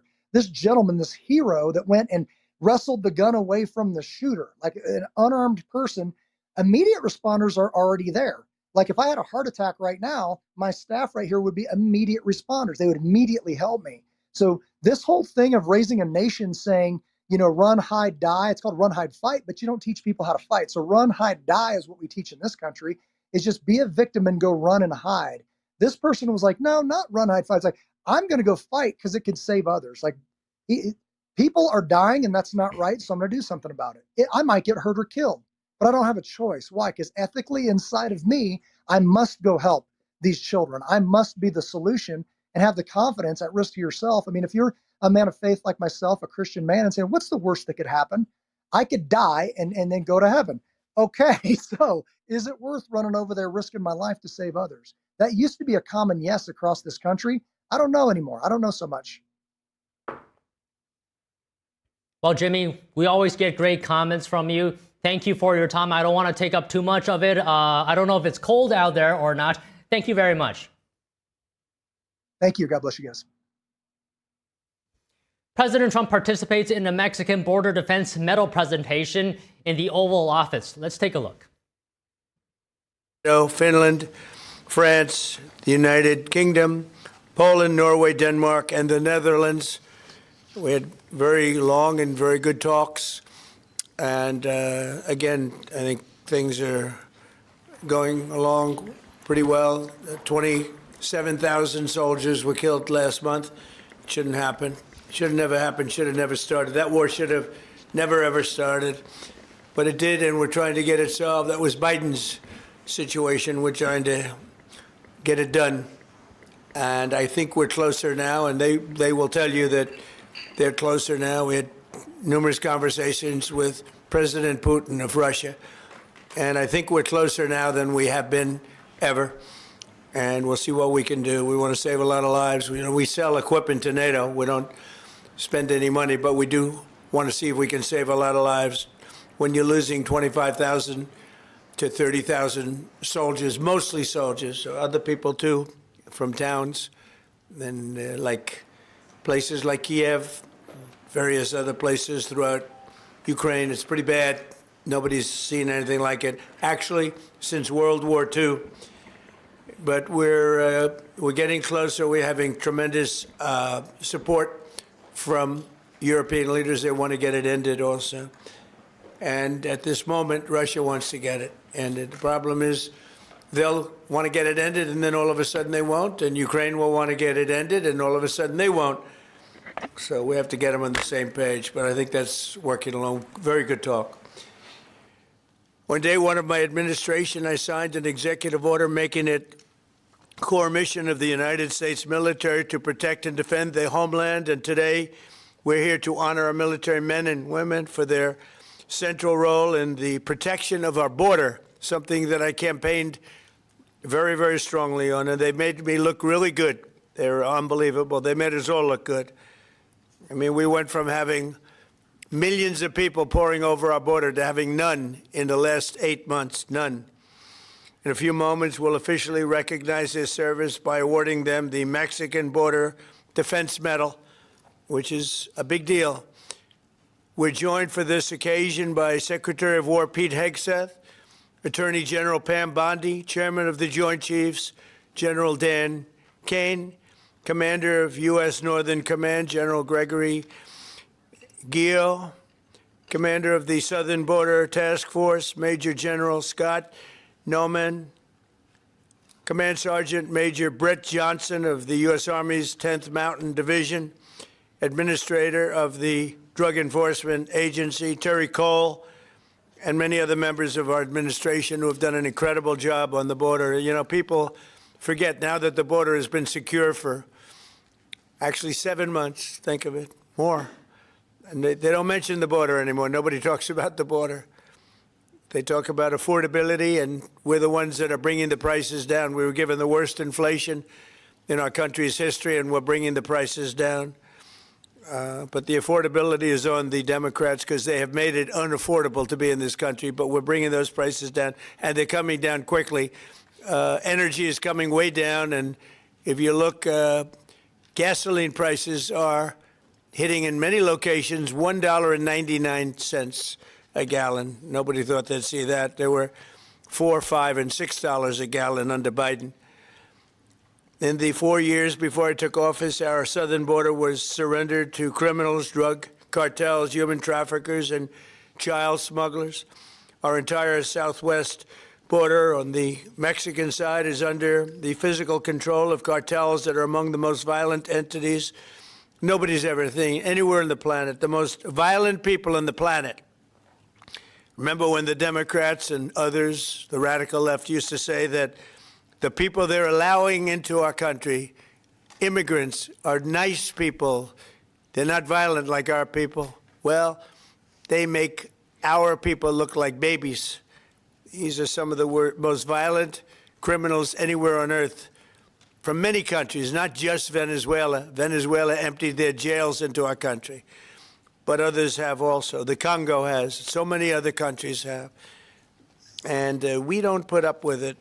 I have to say the drugs coming in by sea are down 94%. And we're trying to figure out who the other 6% are. But they're down 94%, and we're going to start hitting them on land, which is a lot easier to do, frankly.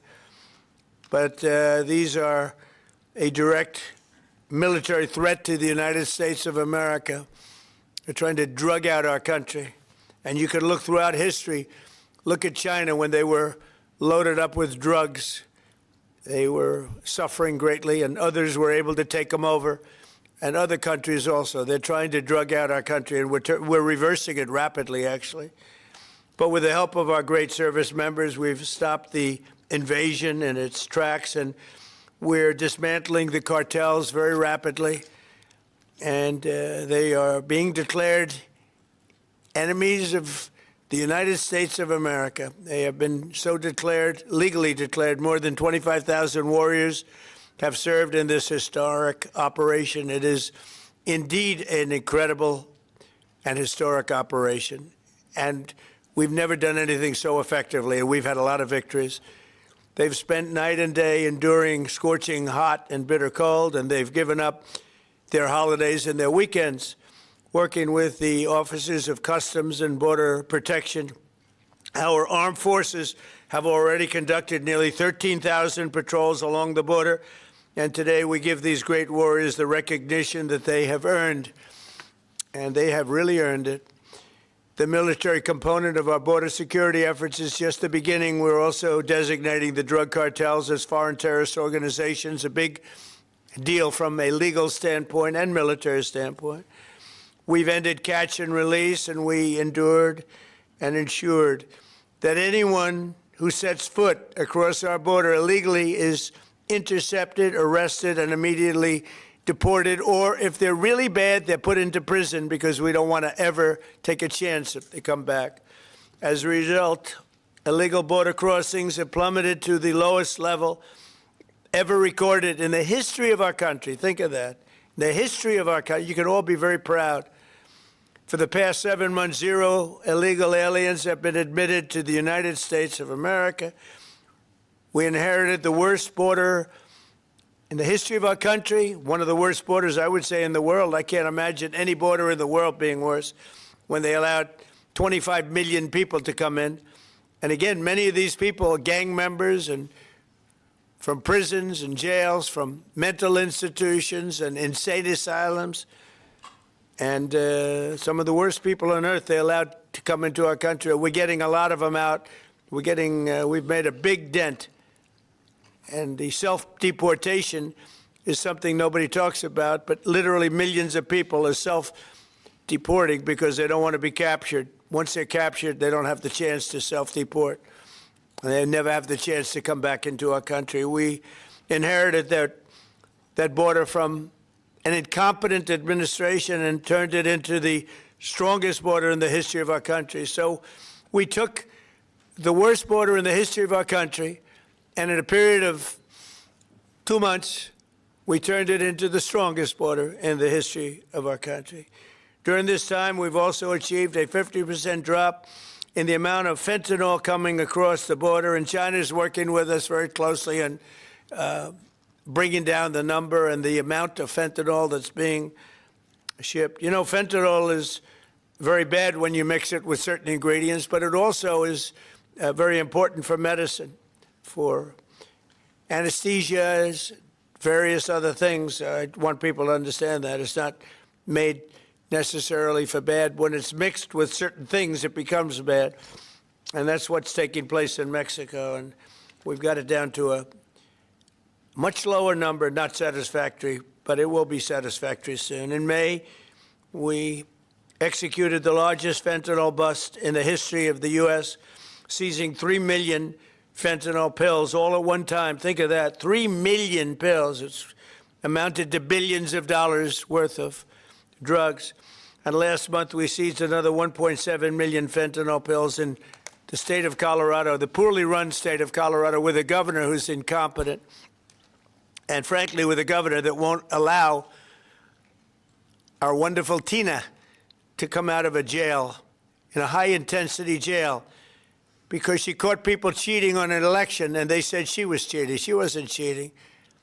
She went over, she looked at one of the election scams going on, and because she did that, they put her in jail for 9 years. The governor of Colorado is a weak and pathetic man who was run by Tren de Aragua, the criminals from Venezuela, took over sections of Colorado, and he was afraid to do anything. But he puts Tina in jail for 9 years because she caught people cheating. And when she walked over and got involved in it, they said she was cheating. She wasn't cheating. She caught people cheating on the election, 2020, along with a lot of other people that cheated on that election. You'll see that coming out more and more. But there's no doubt that America's adversaries are trafficking fentanyl into the United States, in part because they want to kill Americans.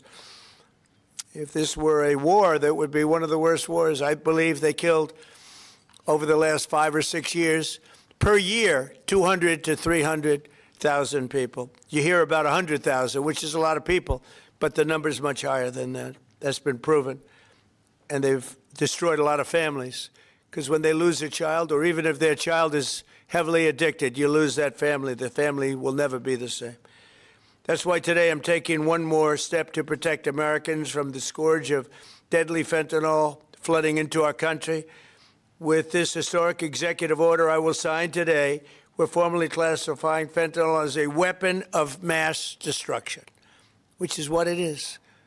No bomb does what this is doing.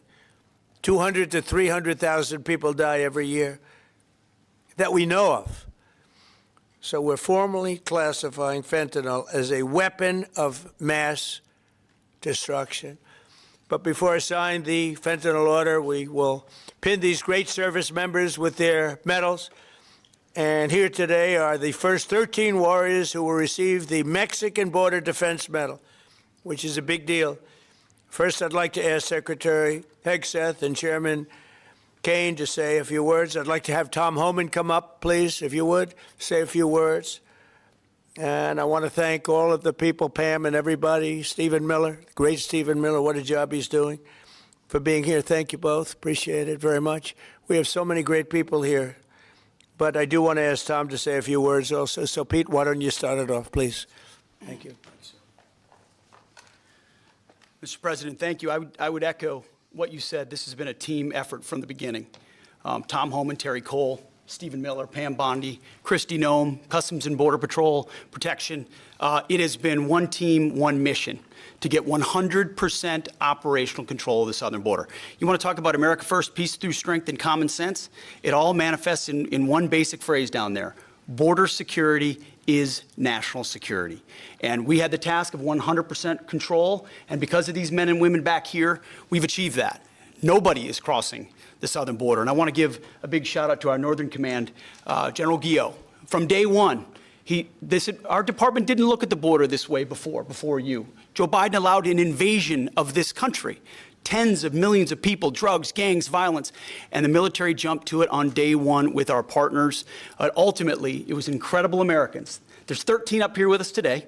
They all represent about 2,000 people who've served at the border so far.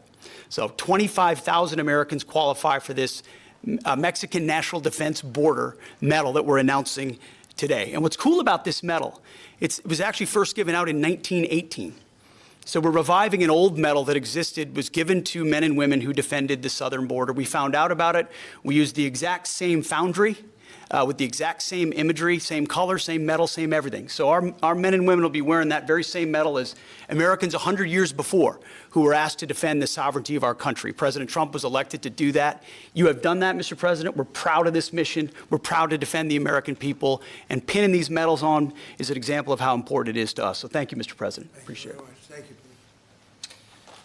Well, Mr. President, Mr. Secretary, I want to echo your thanks and gratitude for the Joint Force. I also want to highlight General Guillot, General Naumann, and Command Sergeant Major Johnson, but also leaders at every level that came together, not just in our Joint Force, but in the interagency. And I want to specifically highlight our Border Patrol teammates and our Office of Air and Marine teammates, who, when I went down to the southern border and visited, were right there next to the Joint Force. I also want to thank not just these 13 individuals, but the Joint Force that was also down there and your families who poured in to make this deployment possible on the southern border.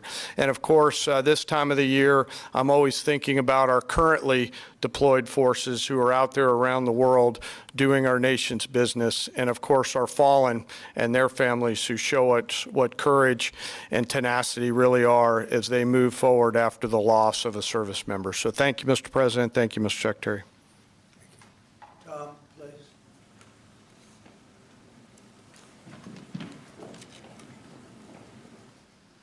You know, it's always an honor for me to be in the Oval Office with the greatest president of my lifetime. Yes, I said it, and I meant it. You know, I just got home last night. I toured the border in California, Arizona, and Texas. I did it in four-wheel drive. I did it on the river. I did it from the air. Hundreds upon hundreds of miles of border. I didn't see one illegal alien. Not a single one. I've done this since 1984. I worked for 6 different presidents. No one's done more than President Trump. What he has done is gave us the most secure border in the history of this nation. Hard to stop. I went to hundreds of miles of border and didn't see one illegal alien. Incredible, considering the Biden administration, we had 10, 12,000 a day, most released in the United States. I'm proud to be with these patriots behind me. I'm already proud to be in the Oval Office of the President, but being with these heroes, I met some of these soldiers down on the border. And actually, a shout out to Fort Drum, New York. We got some 10th Mountain Division here, so Elise Stefanik, Claudia Tennant, we all love Fort Drum and the 10th Mountain. So look, this is a game changer. I want to make something perfectly clear, because we get attacked all the time being inhumane, The Biden administration is much more humane. It's a bunch of crap. Because there's been studies done that 31% of women that make that journey through the cartels get sexually assaulted. They get raped. And not just the women, children too. I've done numerous investigations in that. Sex trafficking was at historic highs with that open border. Fentanyl, historic highs that killed 250,000 Americans. No inspector terrorists that came across the border. Record, historic. What happened under the Biden administration was the most inhumane thing I've seen in my lifetime. Now that the border is 96% decline, 96% less people are coming, how many women aren't being raped? How many children aren't dying making that journey? How many women and children aren't being sex trafficked into this country every day? How many known suspected terrorists aren't just walking across that border? President Trump and this administration is saving thousands of lives every month. Hard stop.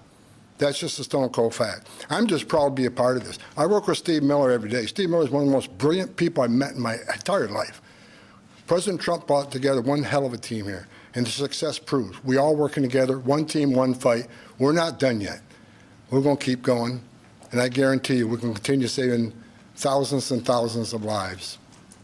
Secure border means strong national security. Secure border saves lives. Thank you. Thank you, Tim. Okay, let's do the medals, and I'll be signing this. Maybe you'll do the medals first, and then I'll sign, okay? Please.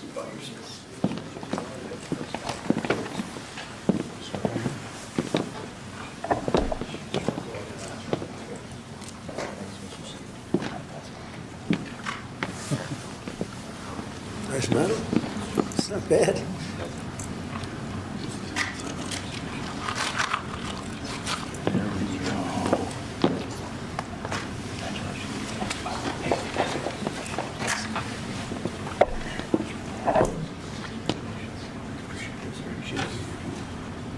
That's a great job. That's great. Thank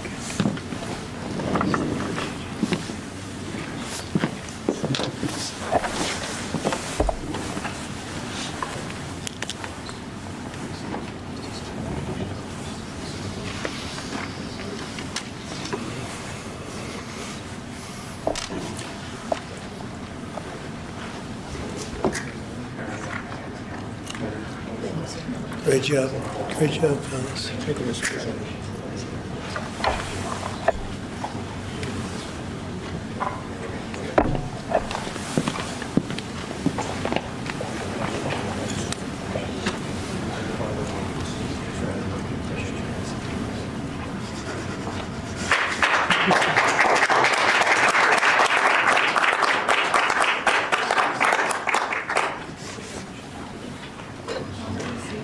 No auto pen.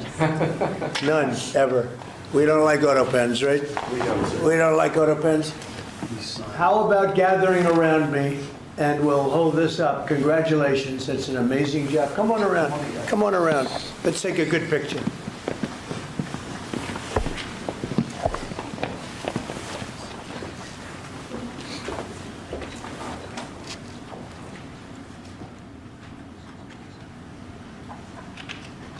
Fantastic job. You guys, fantastic job. Thank you very much. Great job. Thank you, Mr. President. Great job. What you've done is unprecedented. How about holding that up? You guys hold it up nice. Hold it up high. You deserve it more than me.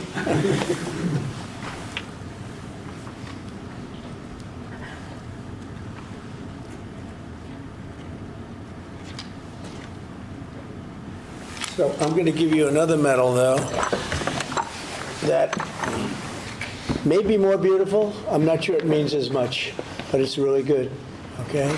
This is gun medal. This is the one the military loves. So we're going to start, okay? Thank you, Mr. President. Thank you, dear. Here you go. Thank you, Mr. President. Thank you, Mr. President. It's pretty nice. Want to compare it? Let me see, compare it. Let me see how that looks. I don't know. That looks pretty good. Thank you, Mr. President. But that means something very special. Thank you, Mr. President. Thank you. Thanks, Mr. President.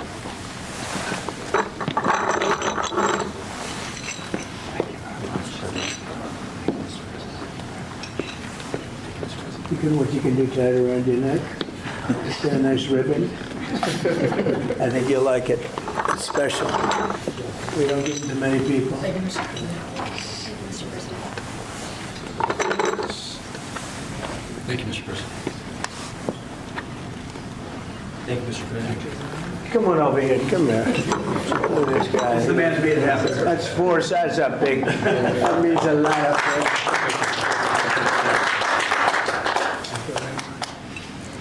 Hey, General, come on over here, even though you have one. I gave him one. No, this General right here, General Raisin Cane.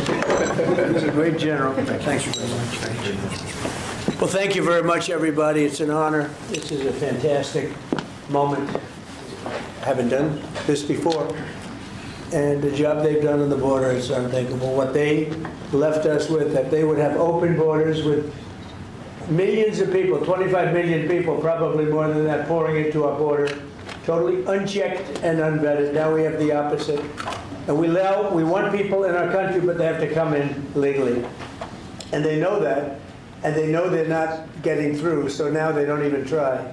So all of the death that Tom Holman talked about, the rape and the death and all the problem, doesn't really happen because the caravans, a name I think I came up with, maybe not, but the caravans are very small. In fact, for the most part, they don't even exist anymore because they know they're not going to get through. In a little while, you'll be seeing I'm suing the BBC for putting words in my mouth, literally. They put words in my mouth. They had me saying things that I never said coming out. I guess they used AI or something. So we'll be bringing that lawsuit. A lot of people are asking, when are you bringing that lawsuit? Even the media can't believe that one. They actually put terrible words in my mouth having to do with January 6th that I didn't say. And the beautiful words that I said, right? The beautiful words, talking about patriotism and all of the good things that I said, they didn't say that, but they put terrible words. They actually have me speaking with words that I never said, and they got caught because I believe somebody at BBC said, this is so bad, it has to be reported. That's called fake news. So we'll be filing that suit probably this afternoon or tomorrow morning. I want to thank all of you for being here. If you have any questions, I guess you could ask, but this is really a day of celebration for these people. The job they've done is really unprecedented. So go ahead. On Brown University, Mr. President, do you know what the motive of the shooter was? Was it a targeted attack? No, that's moving along now, and we don't, and we're going to see what happens. Hopefully they're going to capture this animal. Hopefully they're going to capture it. Has Kash Patel told you why it's been so difficult for the FBI to identify who the shooter is? Well, it's always difficult. So far, we've done a very good job of doing it with Charlie, with, the various times this has happened. They've done it in pretty much record time. But you really have to ask the school a little bit more about that because, this was a school problem. They had their own guards, they had their own police, they had their own everything. But you'd have to ask that question really to the school, not to the FBI. We came in after the fact, and the FBI will do a good job, but they came in after the fact. Do you know if it was targeted, Mr. President? No, they don't know that yet, no. Sir, on the issue of drugs, is it accurate that you are considering an executive order to reclassify marijuana under the control? We are considering that, yeah. Are you planning? Because a lot of people want to see it, the reclassification, because it leads to tremendous amounts of research that can't be done unless you reclassify. So we are looking at that very strongly. Mr. President? Mr. President, Katie? is it true that the reports that you rebuked the Israeli Prime Minister, Please? are the reports that you rebuked the Israeli Prime Minister for the hit on the Hamas general true? And is Israel undermining your efforts to be a peacemaker? No, Israel and I have gotten along very well. My relationship with Bibi Netanyahu has been obviously a very good one. Look, we took out Iran. We wiped out, with that plane right there, we wiped out the B-2 bomber. We wiped out the Iran nuclear threat. And because of that, we were able to make peace in the Middle East. No, we've had a very good relationship with Israel. We actually have a very good relationship with just about everybody in the Middle East. But was that a Violation of the ceasefire, the strike on the Hamas general? We're going to have to, we're looking into that. Yeah, we'll look into it. Mr. President, on the Syria ambush of U.S. forces, do you still have confidence in the Syrian president? I do. I mean, this had nothing to do with him. This is a part of Syria that they really don't have much control over. And it was a surprise. He feels very badly about it. He's working on it. He's a strong man. And no, this had nothing to do with the Syrian government. This had to do with ISIS. What will the U.S. response be? As a response, they'll be hit hard. Yeah. Javier Negre, Real America's Voice en Español. First of all, thanks for honoring these heroes. The communists have lost Chile. The pro-Trump candidate, José Antonio Caz, won the elections. Do you think this right-wing wave in the Spanish world is due to your influence? Well, we just had a good one in Honduras, as you know. Had a great election there. I endorsed somebody that was not leading, and he won the election. And we had a good one just a couple of hours ago. I found out in Chile, the person I endorsed, who was not leading, ended up winning quite easily. So I look forward to paying my respects to him. I hear he's a very good person. Yeah. Mr. President, thank you, Mr. President. This year you fired Democrats from a number of federal agencies, and now going into 2026, there are some key regulators like the SEC, the CFTC that are going to have 0 Democrats. Do you plan to appoint Democrats to fill those empty spots, or do you think that federal agencies shouldn't have Democrat commissioners? Well, do you think they would be appointing Republicans if it were up to them? So, we'll look at it. Look, we want to be fair, but typically they're not appointing Republicans. So you're asking me the question whether or not I'd appoint Democrats. But there are certain areas that we do look at, and there are certain areas that we do share power. And I'm open to that, please. Mr. President, a number of Republicans have denounced your statement on Truth Social after the murder of Rob Reiner. Do you stand by that post? Well, I wasn't a fan of his at all. He was a deranged person as far as Trump is concerned. He said he knew it was false. In fact, it's the exact opposite, that I was a friend of Russia, controlled by Russia. It was the Russia hoax. He was one of the people behind it. I think he hurt himself in career-wise. So he became like a deranged person, Trump derangement syndrome. So I was not a fan of Rob Reiner at all in any way, shape, or form. I thought he was very bad for our country. Yeah. Blue slips, Mr. President. Leader Thune doesn't seem like he wants to get rid of blue slips.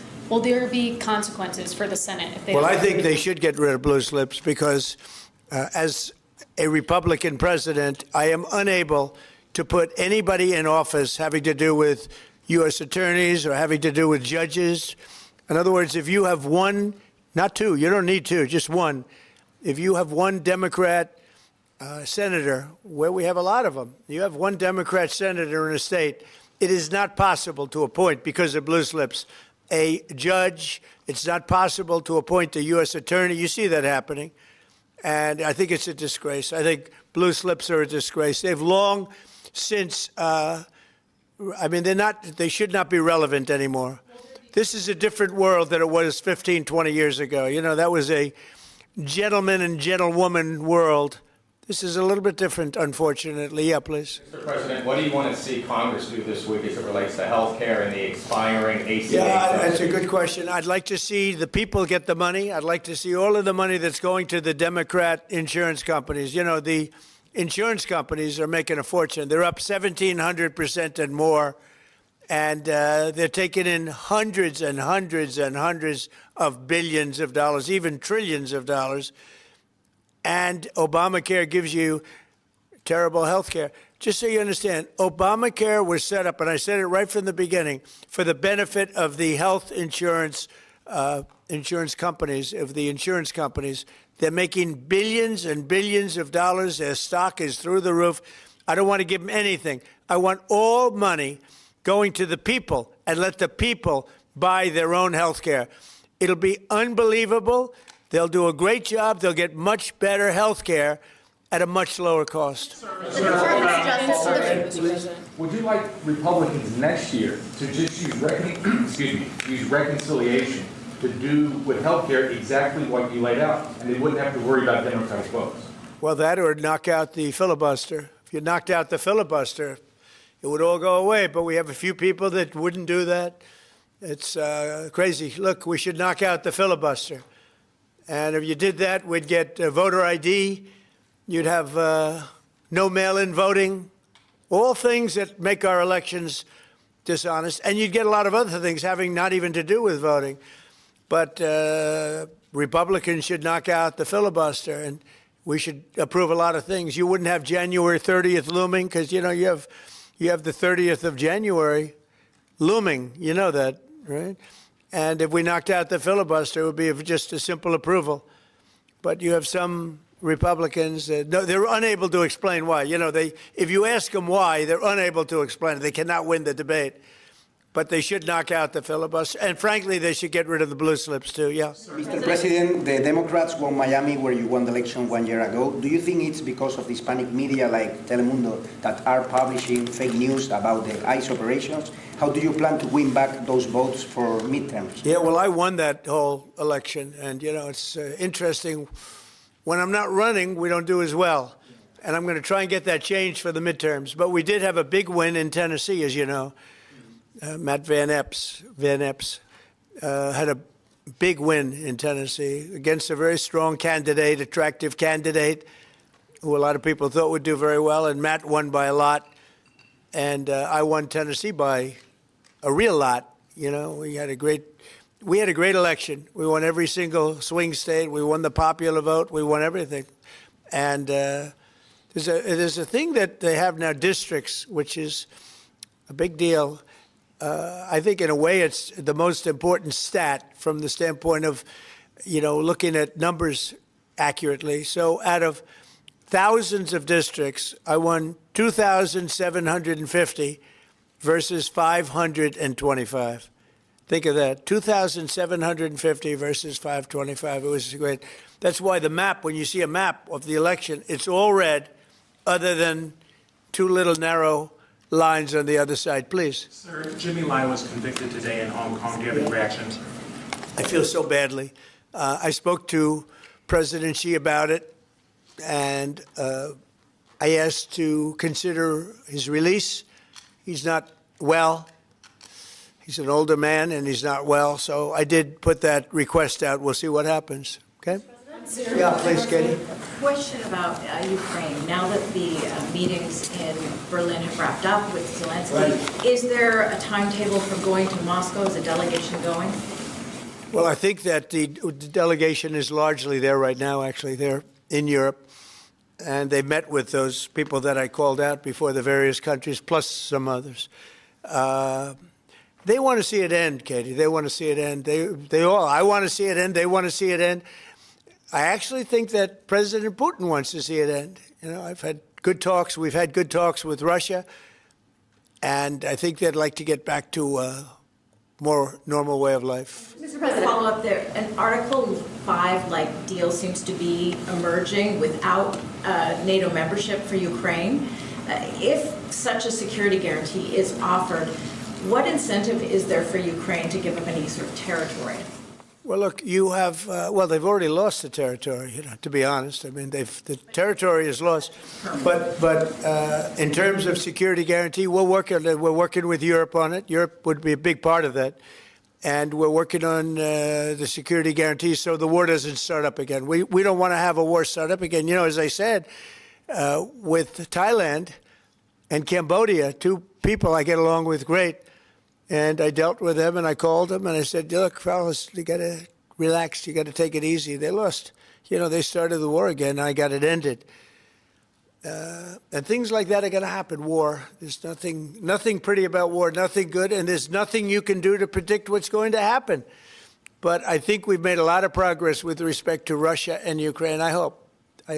Last month, it was close to 27,000 soldiers were killed, mostly soldiers, but 27,000 people, but mostly soldiers were killed last month in Russia versus Ukraine. Is there a time limit on security guarantees? Well, there's no time limit. The time limit is whenever we get it done. I mean, we're going to try to get it done. We're making progress. It's more difficult than anybody could have thought. I would have said that half of the wars that I got settled, some were going for over 30 years, that half of them should have been more difficult, and they actually haven't been. There's a lot of dislike between the two leaders, you know that, and so it probably makes it a little bit tough. Have you recently spoken directly to Putin? Yeah, I have. On Syria, Mr. President, on the U.S. troops killed in Syria over the weekend, why do we have troops in Syria? Because we're trying to make sure that there's going to be and remain peace in the Middle East, and Syria is a big part of it. The new leader is a strong person, and that's what you need. This is a rough part of the world, and it's been amazing what's taken place in Syria.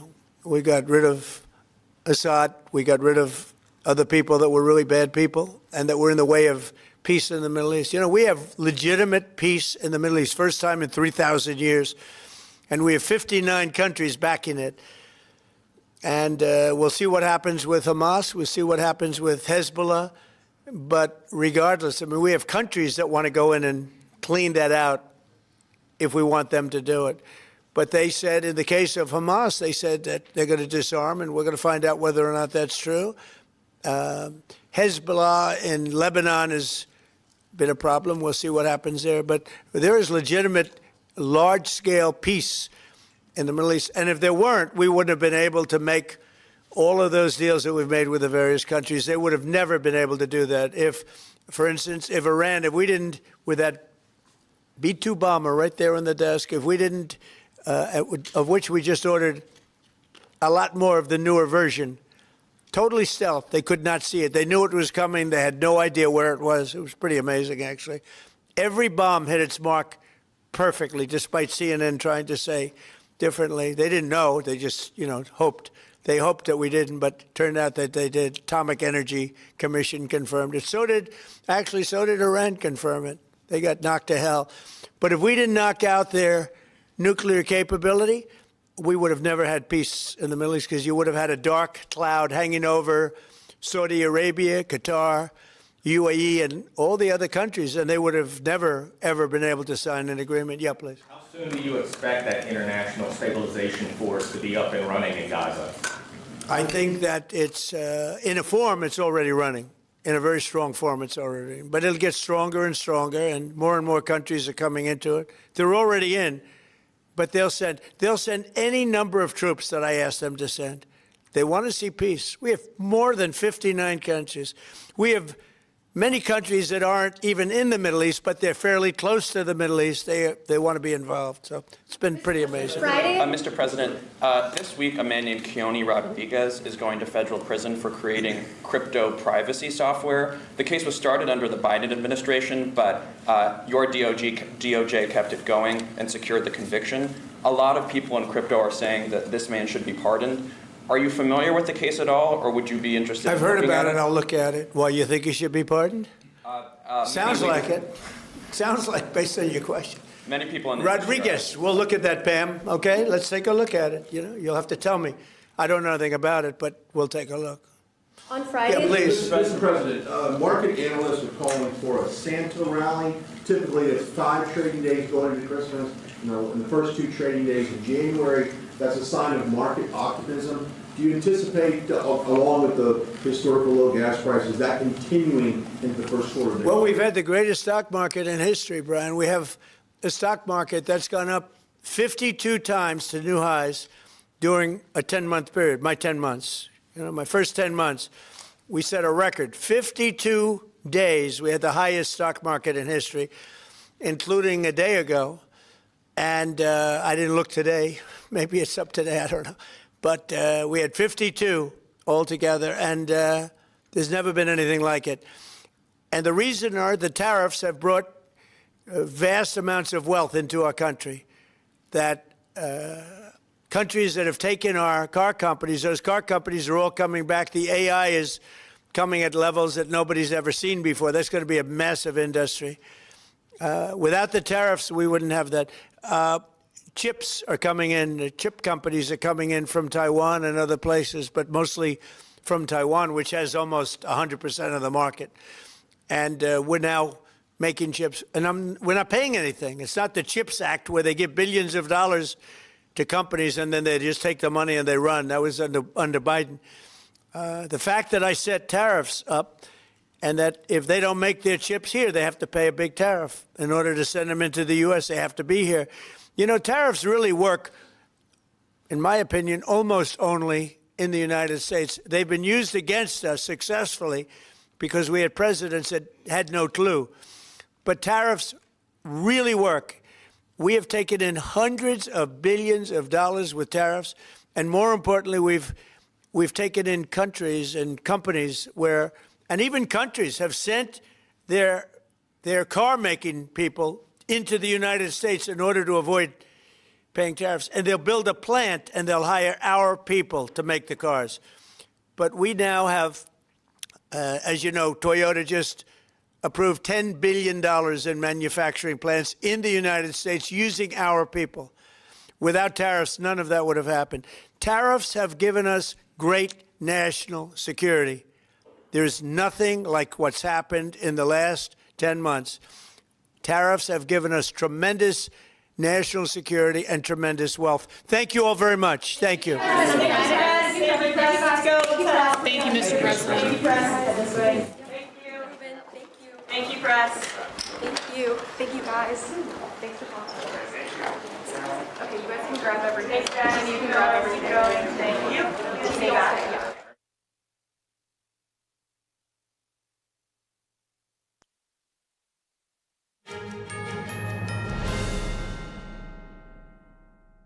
I was a quarterback at Hardaway High School, college first-round draft pick. On and off the field, we were taught to not show any signs of weakness. During the football season, I would stop eating, but I didn't know I was depressed. I thought that something was wrong with me. For 20 plus years was physical. We didn't have any education behind what mental health was. I started to learn it starts here first. If this is together, I'll be better as a father, as a man, and as a husband. Put the importance on your mental health. I'm not scared to talk about it anymore. The first tool is therapy. The second one is positive self-talk. And then journaling, putting your thoughts on paper. We have to redefine what being a strong man is and heal, love your mind.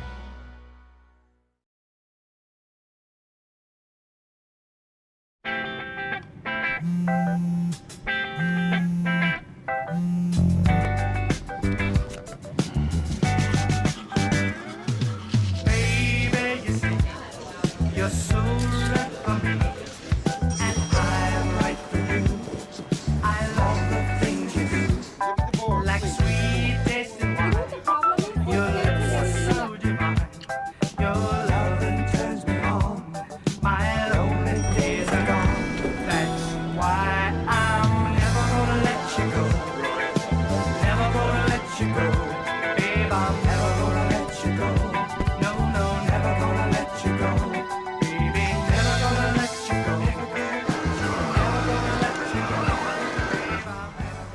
Here you go. Thank you. Thank you.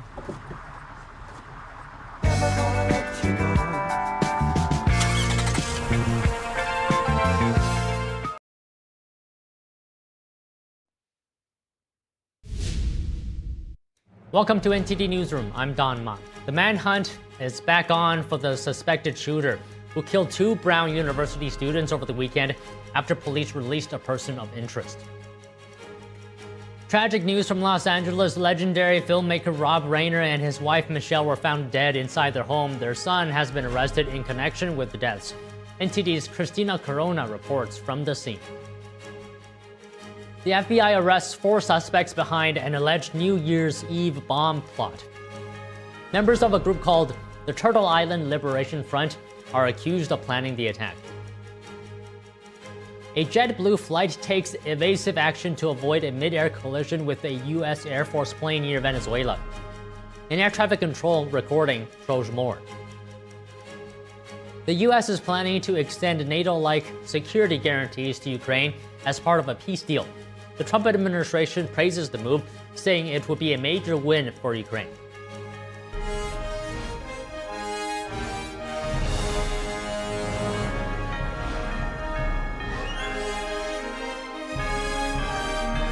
This is NTD Newsroom, live from our global headquarters in New York City.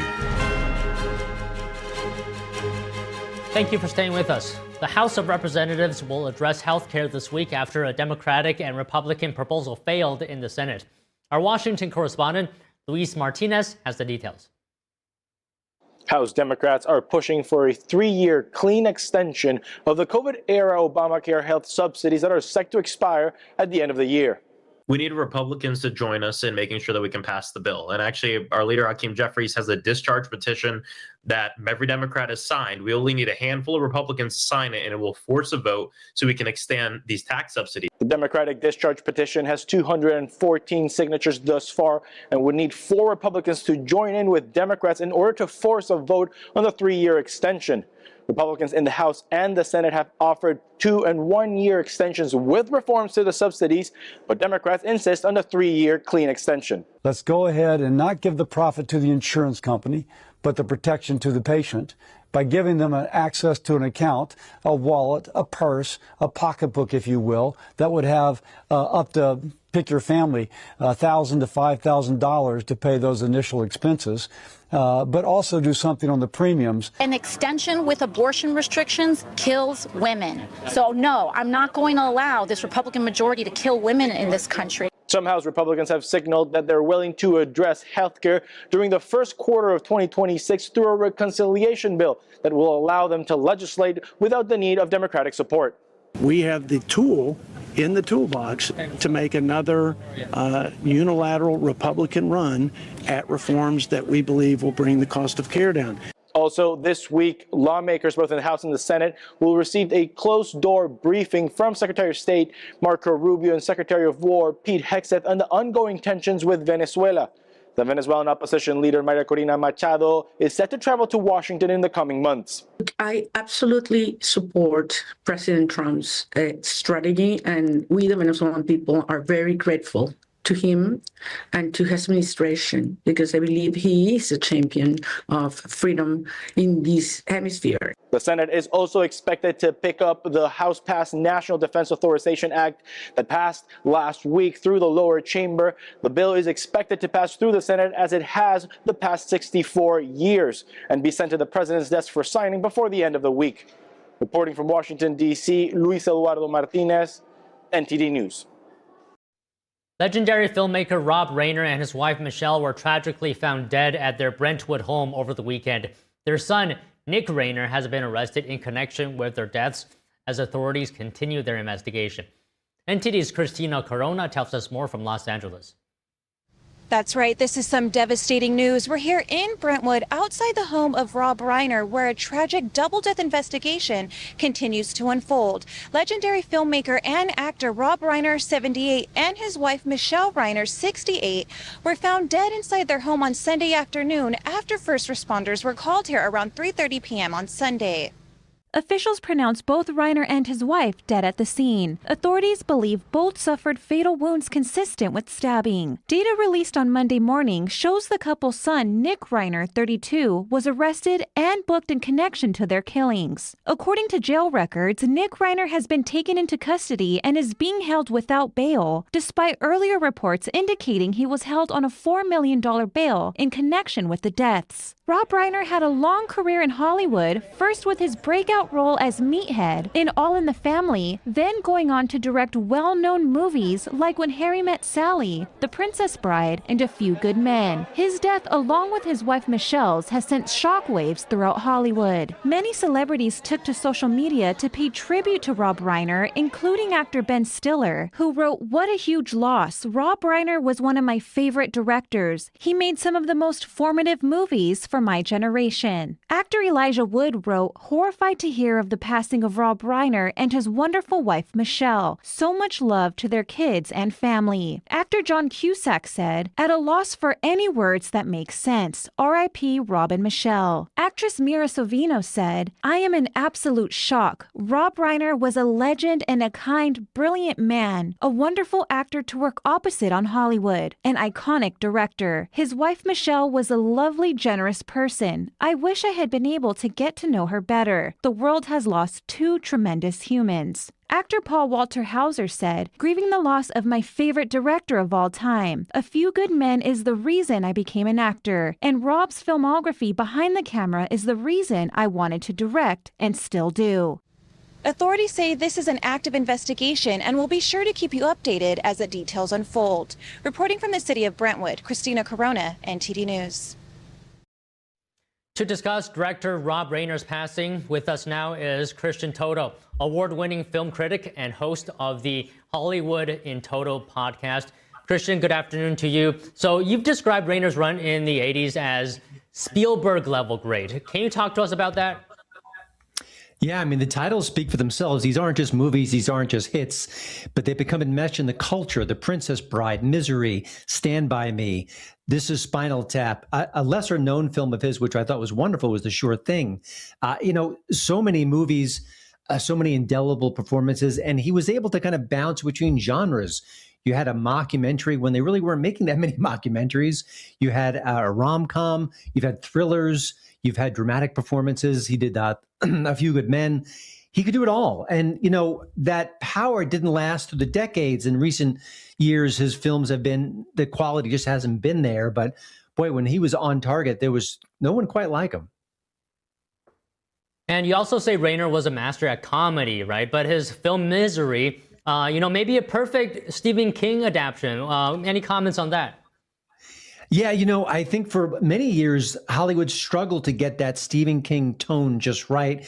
We saw films that came close, some that were clunkers, but Misery just seemed note perfect. Of course, you had two great performances there, James Caan and Kathy Bates, but just really capturing what he brought to the written word and translating it almost seamlessly to the screen. A great story, a great movie, a two-hander, as they say, with not a lot of action in theory, but just complete tension. And also something that was oddly relatable. What if a superstar was trapped by his biggest fan and she wasn't quite all right? So just a memorable movie and just an example of how good he could be directing films. And of course, segueing from a sitcom actor into a popular director, another weird and not always successful transition. He made it look easy. And why do you think that is? If you can just condense it into one thing, if possible, I mean, what made Reiner unique in cinema specifically? I mean, I think he had great instincts. Obviously, growing up, his dad was Carl Reiner, one of the funniest people around. That certainly helped, fine-tune his sense of humor, working within the Hollywood realm on a sitcom that was beloved for so long. It's just talent, absolute talent. And, his movies, sometimes a director may make great movies and the public doesn't quite latch on to them. They're cerebral, they're esoteric, they're beautifully crafted.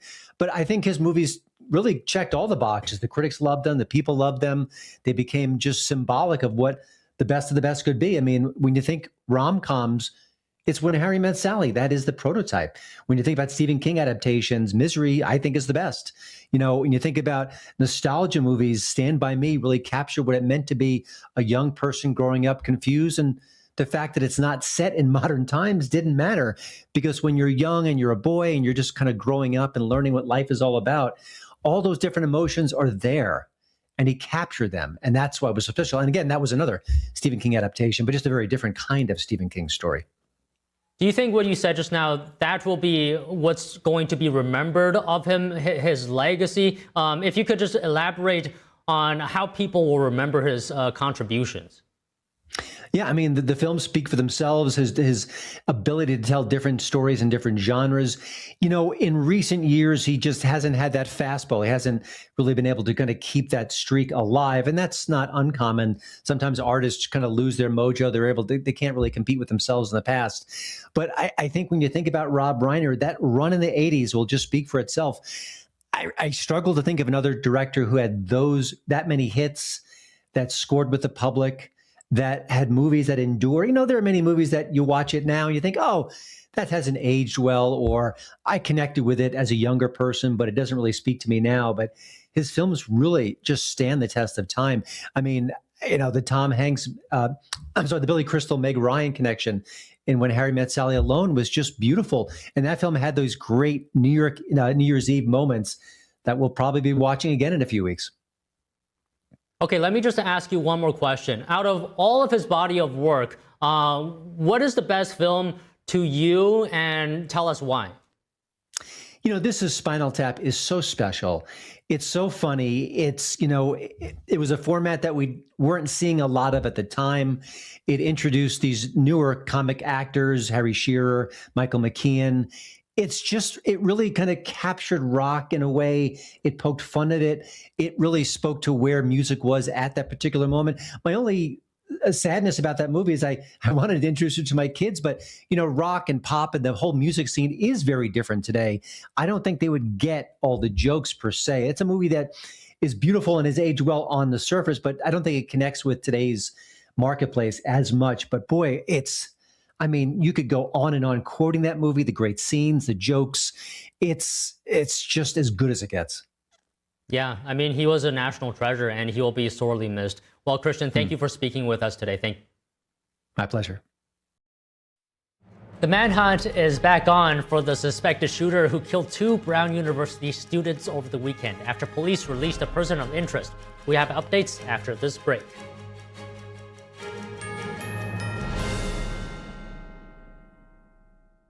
All throughout your home, appliances and systems just wait for the worst time to break down and leave you with expensive repairs. Unless you have a plan from Choice Home Warranty. All home appliances and systems have a breakdown clock, and when it expires, it will cost hundreds and potentially even thousands of dollars to fix or replace. That's why every homeowner should have a plan with Choice Home Warranty, like I do. For a low monthly fee, a Choice Home Warranty plan will cover your heating, air conditioning, plumbing, appliances, and more. Don't let an unexpected repair wreck your budget. With Choice Home Warranty, that covered repair is fixed or replaced for you. Choice Home Warranty has been a great company to work with, and they've taken care of us. I would suggest anybody who lives in a home not to be in a home without him. Avoid the ticking clock of home appliances and systems breaking down with a plan from Choice Home Warranty. Call now to get your first month free. Call in the next 10 minutes and we'll give you $120 off your first year of coverage. That's $200 in total savings. With a nationwide network of over 25,000 technicians, I don't worry about how my next breakdown will be handled. With a click of a button, my claim is filed, and Choice Home Warranty starts the clock. They do the legwork, hiring the right technician and handling the cost of covered repairs and replacements. And check this out. For a limited time, you can get 1 month of coverage free. Did you hear me? Free. You can't beat that deal with a sledgehammer. But hurry, this offer is ticking away. Once the clock hits 0, poof, it's gone. Don't fear the breakdown clock. Get a plan from Choice Home Warranty and get round-the-clock money-saving protection you can count on. Call in the next 10 minutes and we'll give you $120 off your first year of coverage, plus get your first month free. This offer won't last long. Get your home protected. Call now. Don't wait for an appliance or system to break down. Call before that happens. Call 800-983-3523. 800-983-3523. Shenyun Creations, the streaming platform from Shenyun, featuring world-class dance, past programs, and all original music.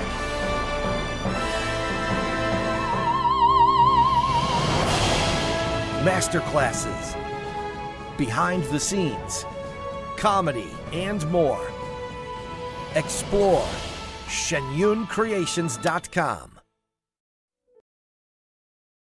I've stayed hidden for decades, but I had to come back because they started selling Folicious at Walmart. This isn't your average soup. It's made with real beef tallow and fresh spices. They think I survive on berries and bark, but this is real pho with real broth, and I'm never going back. They followed the smell of the pho. I gotta move. If they find this stash, it's over. Folicious. Restaurant quality, anywhere.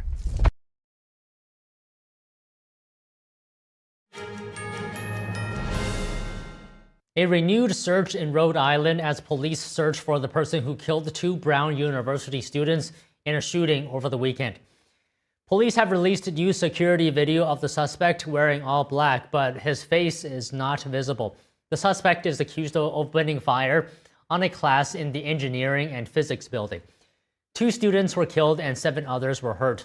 Friends and family have identified the victims as Ella Cook and Muhammad Aziz Uzokovov.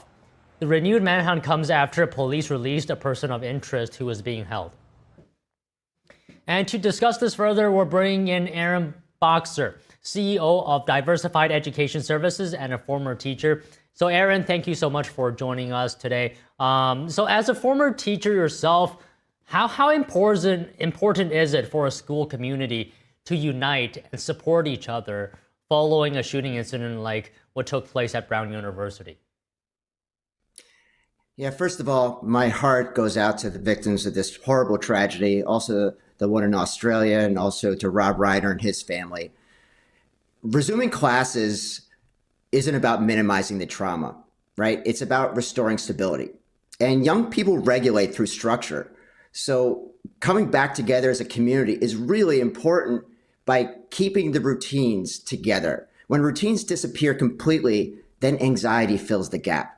And the balance comes from acknowledging what has happened and offering flexibility where it's appropriate, but still maintaining predictable expectations. Schools that communicate clearly and return to routine thoughtfully, they tend to help students feel safer and not pressured. And Aaron, what do you think are the steps that should be taken to build trust and security among the school and the wider community? Well, in the immediate aftermath of any tragedy, there's always confusion, right? In the media, especially, there's a temptation to be first rather than accurate. And we've seen multiple tragedies, like I said, in the last 24 hours, and I feel like there's a fog of war that happens. Information starts moving faster than the facts, and then news becomes a game of telephone. When it comes to messaging and building trust for young people, it's important to acknowledge that, listen, something serious really happened, but also slow it down. Don't jump to conclusions. Let the facts get sorted out. That pause alone can help build the trust and give students, families, and also the staff a much needed emotional reprieve. And do you have any tips perhaps for parents and their role here? How can they support children who may be fearful of going back to school? Listen, parents need to be put on the proverbial oxygen mask themselves. They don't need to have the perfect script. What matters most is they need to listen without rushing or trying to fix what's happened. And kids, sometimes they don't need answers right away. They just need to feel heard. I was thinking this morning about a situation that happened when I was 15 years old, where two boys my age actually died in a murder-suicide.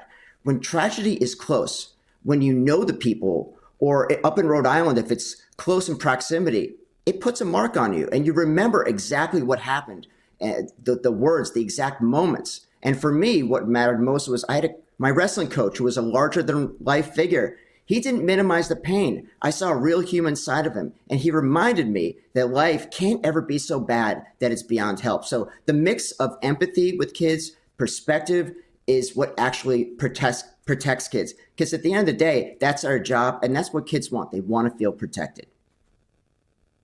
Can you just elaborate on that point a bit more? Because I think it's very important. What should teachers and school staff be doing while the school remain closed and exams are canceled? You know, prevention isn't abstract, it's more relational. And if parents feel unprepared, they should also lean on school counselors and trusted clinicians or community supports. There's no shame in saying, I don't have the words, but I hear you and I'm here for you. And trauma, it doesn't always look dramatic. It can sometimes show up as withdrawal, irritability, and trouble concentrating. So you really need to keep your eyes open with kids. And also parents. Parents can deal with trauma as well. You know, I come from the state of Connecticut, in Sandy Hook. I was meeting with the student before we got on, and I asked her specifically, you know, how did she feel about all this? And she mentioned that the normalization of school shootings really bothered her. And being around the same age as those kids in Sandy Hook, or going to college as she's going to next year, it really hits close to home. So everyone really needs to be on the same page. And the way to build trust is to just have open dialogue. And I find that very interesting, Aaron. And this is just the last question I'll ask you here. That student said she felt that school shootings have been normalized. Do you feel the same way? Has it been normalized? Unfortunately, yes. I actually asked her if she had heard about the shootings. She said she did, and she had not heard about the Rob Reiner tragedy as well. There's just so much coming at our kids on social media, and they're really in real time of hearing what's going on in the world. And whenever these shootings happen, I tend to speak about them, and it's just a shame that it happens so much. But there is nothing normal about kids being killed in school. They have the right to feel safe. They shouldn't have to worry about their own safety. So that's why at least having the conversation is very important. We're not going to solve every shooting, but we also have to remember that the people who committed these horrific acts, at some point in time, they were showing signs that they were in pain. And we need to really keep our eyes open, not just on what happens afterward, but prevention is a really big part of this. Well, okay, Aaron, really enjoyed speaking with you today. Thank you for talking to us. Thanks for having me on. The FBI says it has thwarted a bomb plot against multiple targets in Los Angeles and Orange County, California. The U.S. Attorney for the Central District of California says the suspects are members of the Turtle Island Liberation Front. The U.S. Attorney says the 4 defendants planned coordinated bomb attacks on New Year's Eve using improvised explosive devices, adding that the suspects were targeting 5 separate locations. The FBI says the bombs were intended to detonate simultaneously at midnight. Other targets included immigration enforcement agents and vehicles. The FBI says the suspects were arrested Friday as they prepared to build and test an explosive device in the desert. All 4 are from the Los Angeles area. According to its own social media, the Turtle Island Liberation Front describes itself as an anti-capitalist, anti-government movement. The defendants will make an initial appearance in Los Angeles federal court this afternoon. New York City is ramping up security following the deadly shooting in Sydney, Australia. Heavy police presence could be seen at synagogues today. NYPD trucks were seen outside leading synagogues, including Temple Emmanuel on Manhattan's Upper East Side and Central Synagogue in New York City in Midtown Manhattan. Today is the second day of the Jewish festival of Hanukkah. 2 gunmen targeted a Hanukkah event at Sydney's famous Bondi Beach yesterday. The FDA is crying foul on 4 major retailers for continuing to sell recalled baby formula linked to infant botulism. The agency has sent warning letters to Walmart, Target, Kroger, and Albertsons. They're accused of keeping recalled ByHeart Whole Nutrition infant formula on the shelves. ByHeart recalled all its infant products last month. As of last week, the CDC reported 51 cases in the infant botulism outbreak. The cases span across 19 states. The retailers are expected to explain to the FDA steps they have taken to prevent similar violations in the future, or they could face legal action. The U.S. has announced a major critical minerals investment deal with Korea Zinc. The U.S. Commerce Department and Korea Zinc said it will build a $7 billion state-of-the-art minerals smelting and processing facility in Tennessee. The plan is for Korea Zinc to sell about $2 billion of new shares to a joint venture controlled by the U.S. government and as well investors. In a post on X, the Commerce Department said President Trump secured the transformational deal that strengthens national security, rebuilt the U.S. industrial base, and ends America's dependence on foreign supply chains. The facility will produce 540,000 tons of essential materials per year. These minerals power all kinds of technology, from defense systems, AI, and cars to advanced manufacturing. President Trump says he'll likely soon file a lawsuit against Britain's BBC, and that it could come today or tomorrow. More news after this break.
said we'd never give in to a meltdown.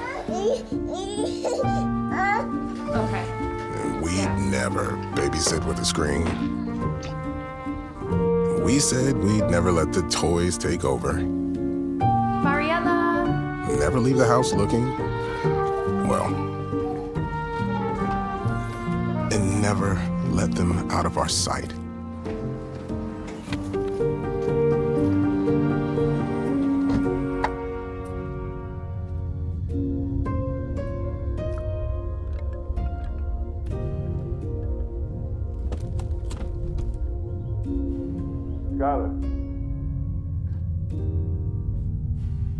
Skylar, come here.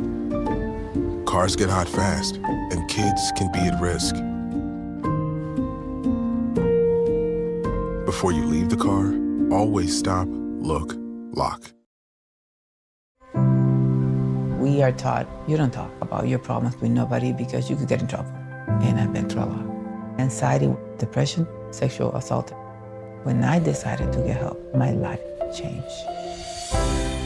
And the mental health box, that was one of the big tools.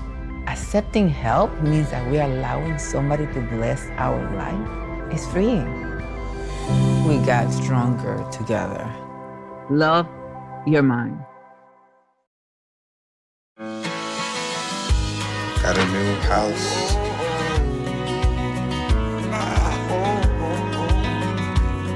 I think I finally found a place that I call home.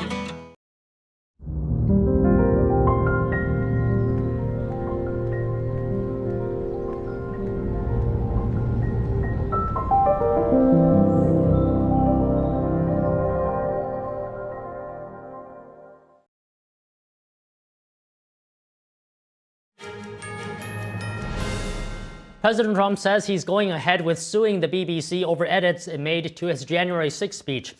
He suggested the British broadcasting company may have used artificial intelligence. I'm suing the BBC for putting words in my mouth, literally. They put words in my mouth. They had me saying things that I never said coming out. I guess they used AI or something. So we'll be bringing that lawsuit. A lot of people are asking. Trump was speaking during a medal presentation ceremony for those who defended the U.S.-Mexico border. And the U.S. is planning to extend NATO-like security guarantees to Ukraine. It's the latest major development in a fast-developing peace process between Russia and Ukraine. NTD's international correspondent Arian Pazdar has the latest. Ukraine is closer to peace than at any time since the war began almost 4 years ago. That's according to the Chancellor of Germany, who's meeting with Ukrainian President Volodymyr Zelensky on Monday. Zelensky met with U.S. officials over the weekend, working on a peace deal to end the fighting between Kiev and Moscow. And U.S. officials on Monday telling reporters that the U.S. plans to extend Article 5-like security guarantees to Ukraine. NATO's Article 5 says an attack on one is an attack on all. If coming to fruition, such an agreement would be a major security guarantee for Ukraine. We are currently working to have all this written out, and we are making progress there. I see the details from the military that they have been working on. They look quite good, although this is only a first draft. U.S. officials also say Russia is open to Ukraine possibly joining the European Union. According to Washington, this would be the biggest expansion of the Euro-free zone since the fall of the Berlin Wall. Zelensky is offering to drop Ukraine's NATO bid in exchange. However, one key part of a possible peace deal is not clear yet: the question of territories. There has been enough dialogue on territorial issues, and it seems to me that, for now, we have different positions, to be honest. U.S. officials didn't give a clear answer either when asked about territorial issues on Monday. The U.S. previously recommended creating a free economic zone in Ukraine's Donbas region. Russia calls it a demilitarized zone. But Ukraine has previously said it's against that, partly because it wouldn't be clear who actually controls those areas. Arian Pazdar, NTD News. Chile shifts to the right after a runoff election. Conservative candidate Jose Antonio Cast has been elected president following a resounding victory against the Communist Party candidate. Cast is a member of the Republican Party of Chile. He won more than 58% of the vote. Communist Jeanette Jara won 41%. It sets the stage for Chile's most conservative government in decades. CAST has promised to tackle crime and illegal immigration. Secretary of State Marco Rubio congratulated CAST on the victory. Rubio said he is confident Chile will advance shared priorities, including strengthening public security and ending illegal immigration. CAST's victory gives President Trump another conservative ally in Latin America, in addition to Argentine President Javier Milei. A JetBlue flight took evasive action Friday to avoid a mid-air collision with a U.S. Air Force plane near Venezuela. A recording between the airline pilot and air traffic control revealed more about the incident. We just had traffic pass directly in front of us, within 5 miles of us, maybe 2-3 miles, but it was an air-to-air refueler from the United States Air Force, and he was at our altitude. We had to stop our climb. Confirm the traffic was at your altitude. They're heading off to the northeast right now. They passed directly in our flight path. We had to stop our climb. They are not painting. They don't have their transponder turned on. It's outrageous. The New York-bound passenger jet had been flying about 40 miles off the Venezuelan coast when the pilot contacted air traffic control. The JetBlue pilot added, quote, "We almost had a mid-air collision up here."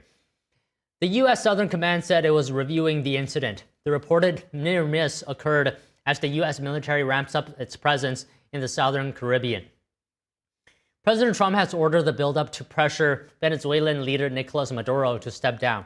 Last month, the Federal Aviation Administration urged major airlines to exercise caution when flying over Venezuela. Hong Kong pro-democracy advocate Jimmy Lai was found guilty of undermining China's national security. The British government condemned the verdict as politically motivated and calls for his immediate release. Lai's family says the trial has caused the destruction of Hong Kong's legal system under CCP influence. NTD's international correspondent Malcolm Hudson has more. Hong Kong's High Court found former publisher and pro-democracy advocate Jimmy Lai guilty on Monday of conspiring to collude with foreign forces. It's the city's highest-profile trial under a China-imposed national security law and comes amid years of government suppression of rights and freedoms following the 2019 pro-democracy demonstrations. Lai is a 78-year-old British, Chinese and Taiwanese national. He founded the now-closed Apple Daily newspaper and has been one of the most prominent critics of the Chinese Communist Party. British Foreign Secretary Yvette Cooper says Lai was targeted for peacefully exercising his right to freedom of expression. This was a politically motivated prosecution, which I strongly condemn. She says the national security law was imposed to silence China's critics and undermine Hong Kong's autonomy, and called for Lai's immediate release. Lai was found guilty on 2 counts of conspiring to collude with foreign forces and 1 of conspiracy to publish seditious material. He has denied all charges.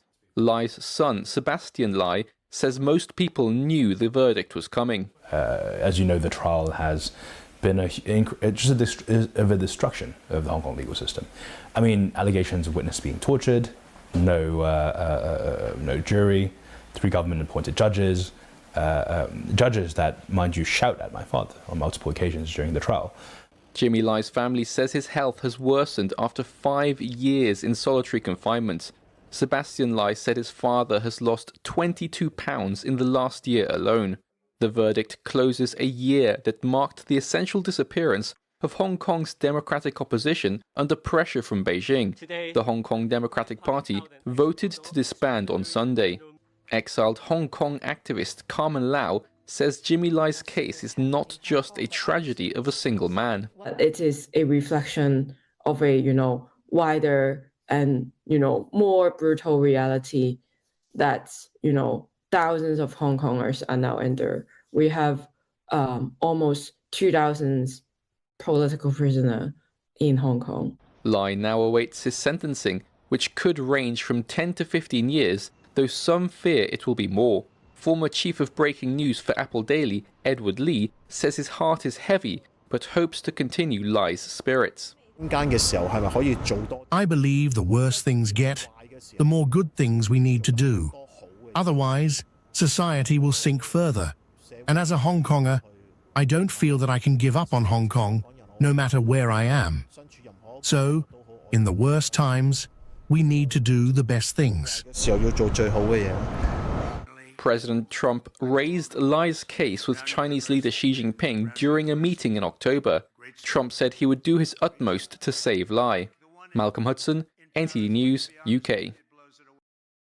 New data released today shows China's retail sales growth falling to its lowest point since 2022, indicating that the country's economic slowdown further deepened. Joining us to discuss is Daniel Lacalle, chief economist at Tresses Hedge Fund, international financial analyst, and the author of the book Freedom or Equality. Daniel, very good to see you. Good afternoon. Can you just start off to talk to us about how significant is this sharp slowdown in retail sales last month? Is it an indicator of weakening consumer confidence? Thank you very much, Don. It absolutely is. And it's very, very important because you may remember that the Chinese government centered all its economic growth plan and its strategy to improve its position relative to the export market on strengthening the consumer segment.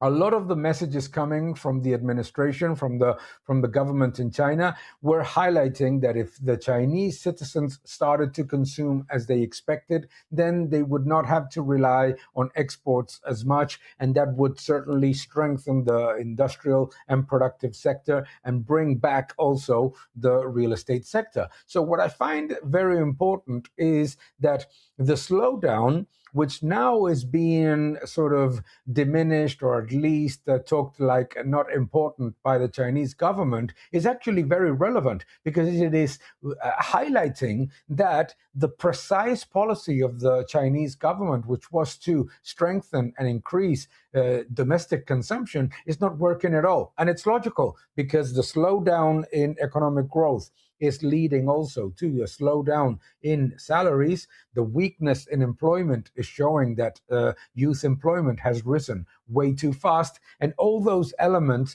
are making it impossible for domestic consumption to rise as much as the government wanted in order to offset the weakness of exports to the United States. So, Daniel, what would you say is the original sin, if you will? What has started this this effect of weak consumer confidence? Because it doesn't just happen overnight. Exactly. It doesn't happen overnight. There's a lot of incorrect policies that have been added one on top of the other. Number one, creating an entire economic system based on very, very low wages and a system in which the economy and the social fabric of the economy depends on each individual. Therefore, low wages and a very small level of social protection fabric create an environment in which citizens simply cannot increase consumption. Furthermore, those that had been able to save in the past years saved mostly in debt or paper coming from the real estate and construction companies. And those have been falling like a domino, and you have seen all the bankruptcies that have been published in the last months.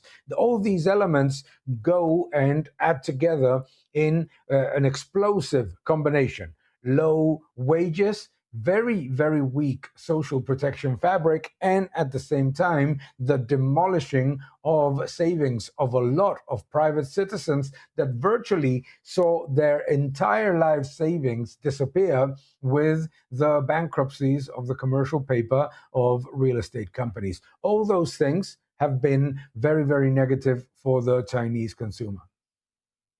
Okay, speaking of real estate, maybe you can give us your comments on the property sector, because if we're looking at the data here, China's property investment through November fell nearly 16%.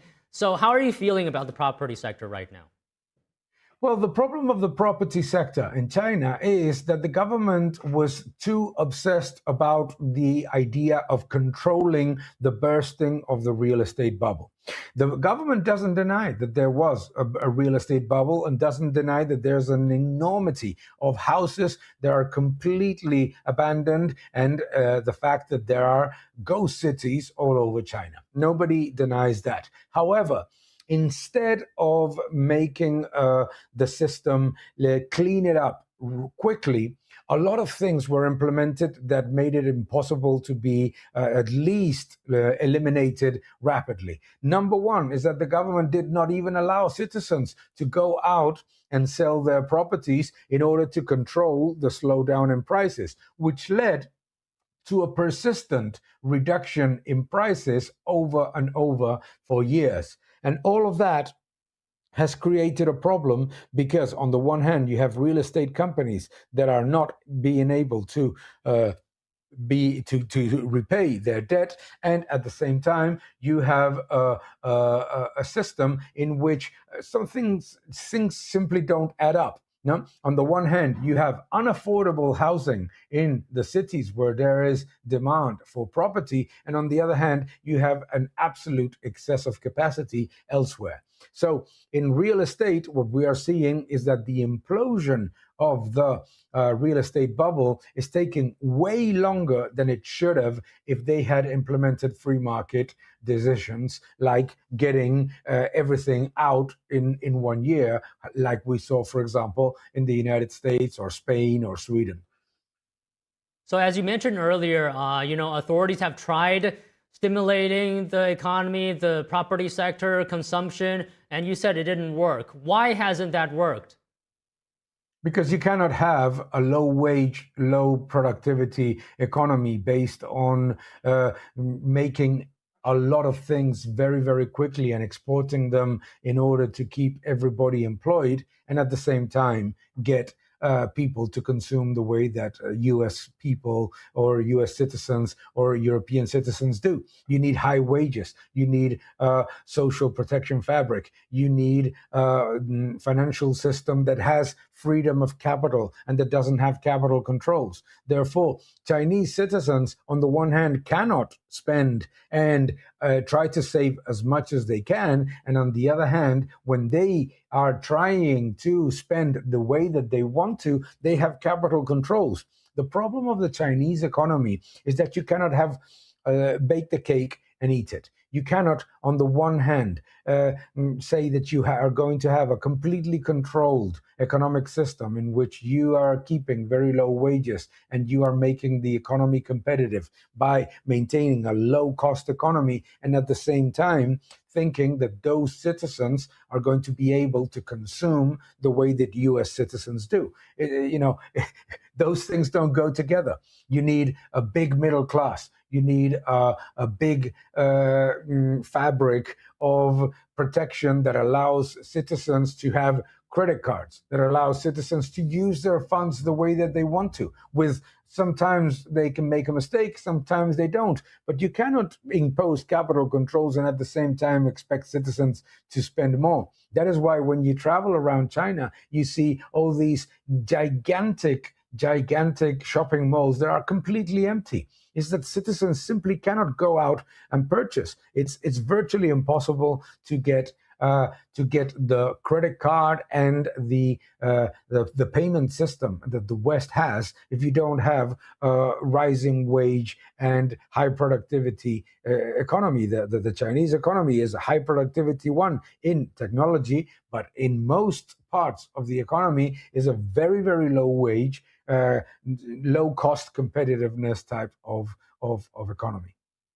Okay, Daniel, just one final question. Given what you said, and given that the Chinese economy, the status quo of it, maintains, right? Nothing changes. What do you say about the trajectory of where the world's second largest economy is headed? Oh, the economy is going to publish 5% per annum GDP growth. Don't doubt it. It's very simple. It's very easy to put a 5% print on the GDP growth of China when the economy is so controlled from the government perspective in terms of aggregate figures. but we're going to continue to see a weakening of the consumer and a weakening of the industrial sector that is not technology driven, because the Achilles heel of the Chinese economy is working capital and the requirement of exporting as much as they can, because they cannot even reduce their working capital requirements with domestic consumption. So it's very, very challenging, because I don't think that you're going to see high wage growth and big employment gains when you have such a high level of youth unemployment that the government itself recognizes.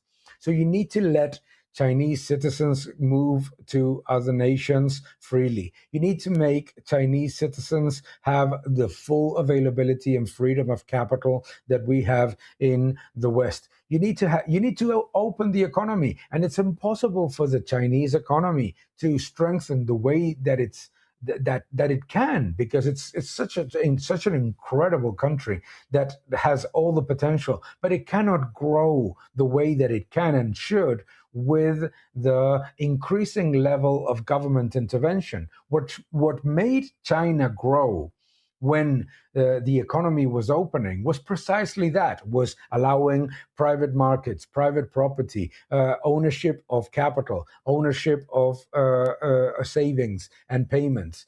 And unfortunately, in the past 10 years, the government has gradually been implementing more and more control measures. And all of those have eroded the consumption, saving, and investment fabric of the Chinese economy, unfortunately.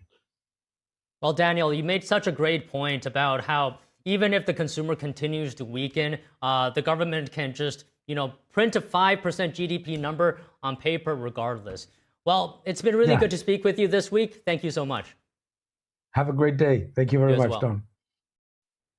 The longtime tradition of NYC's holiday nostalgia subway train returns with music and dancing. Find out more after this break.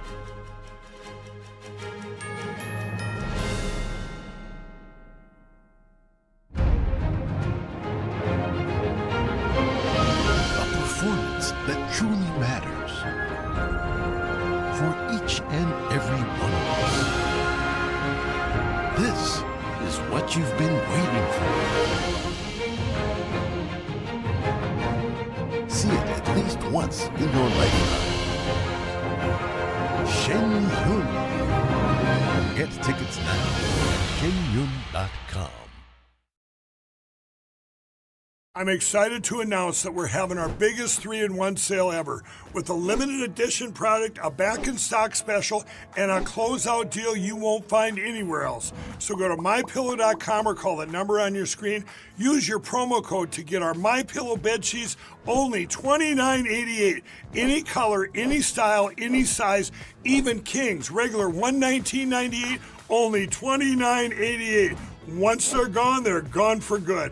How about our My Towels? They're finally back in stock, but not for long. Get a 6-piece My Towel set, regular $69.98, now only $39.98. And for the first time and the only time ever, get our limited edition premium My Pillows. They're made with Giza cotton and designer gusset. Queen $17.98, Kings only $19.98. So go to MyPillow.com or call the number on your screen. Use your promo code to get the best offers ever. Quantities are extremely limited, so order now.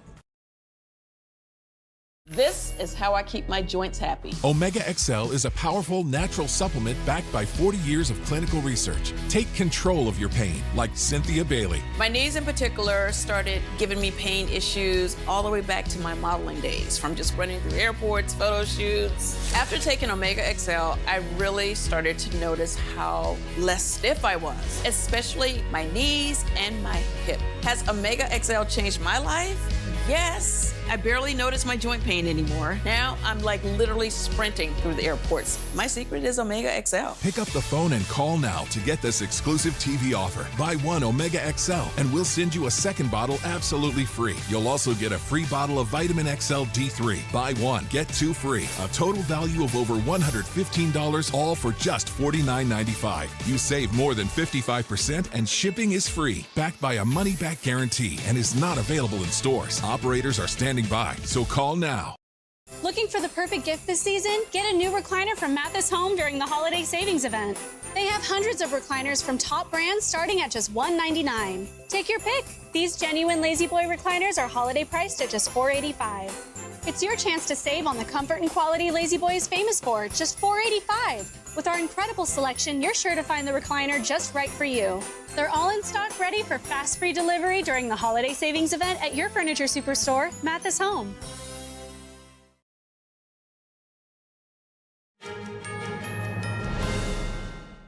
Every Sunday in December, people riding the subway in Manhattan might get a surprise when a train car from the 1930s arrives to pick them up. NTD Sean Marshall hopped onto the holiday nostalgia train this past Sunday to ride with some vintage-era enthusiasts. Here's more.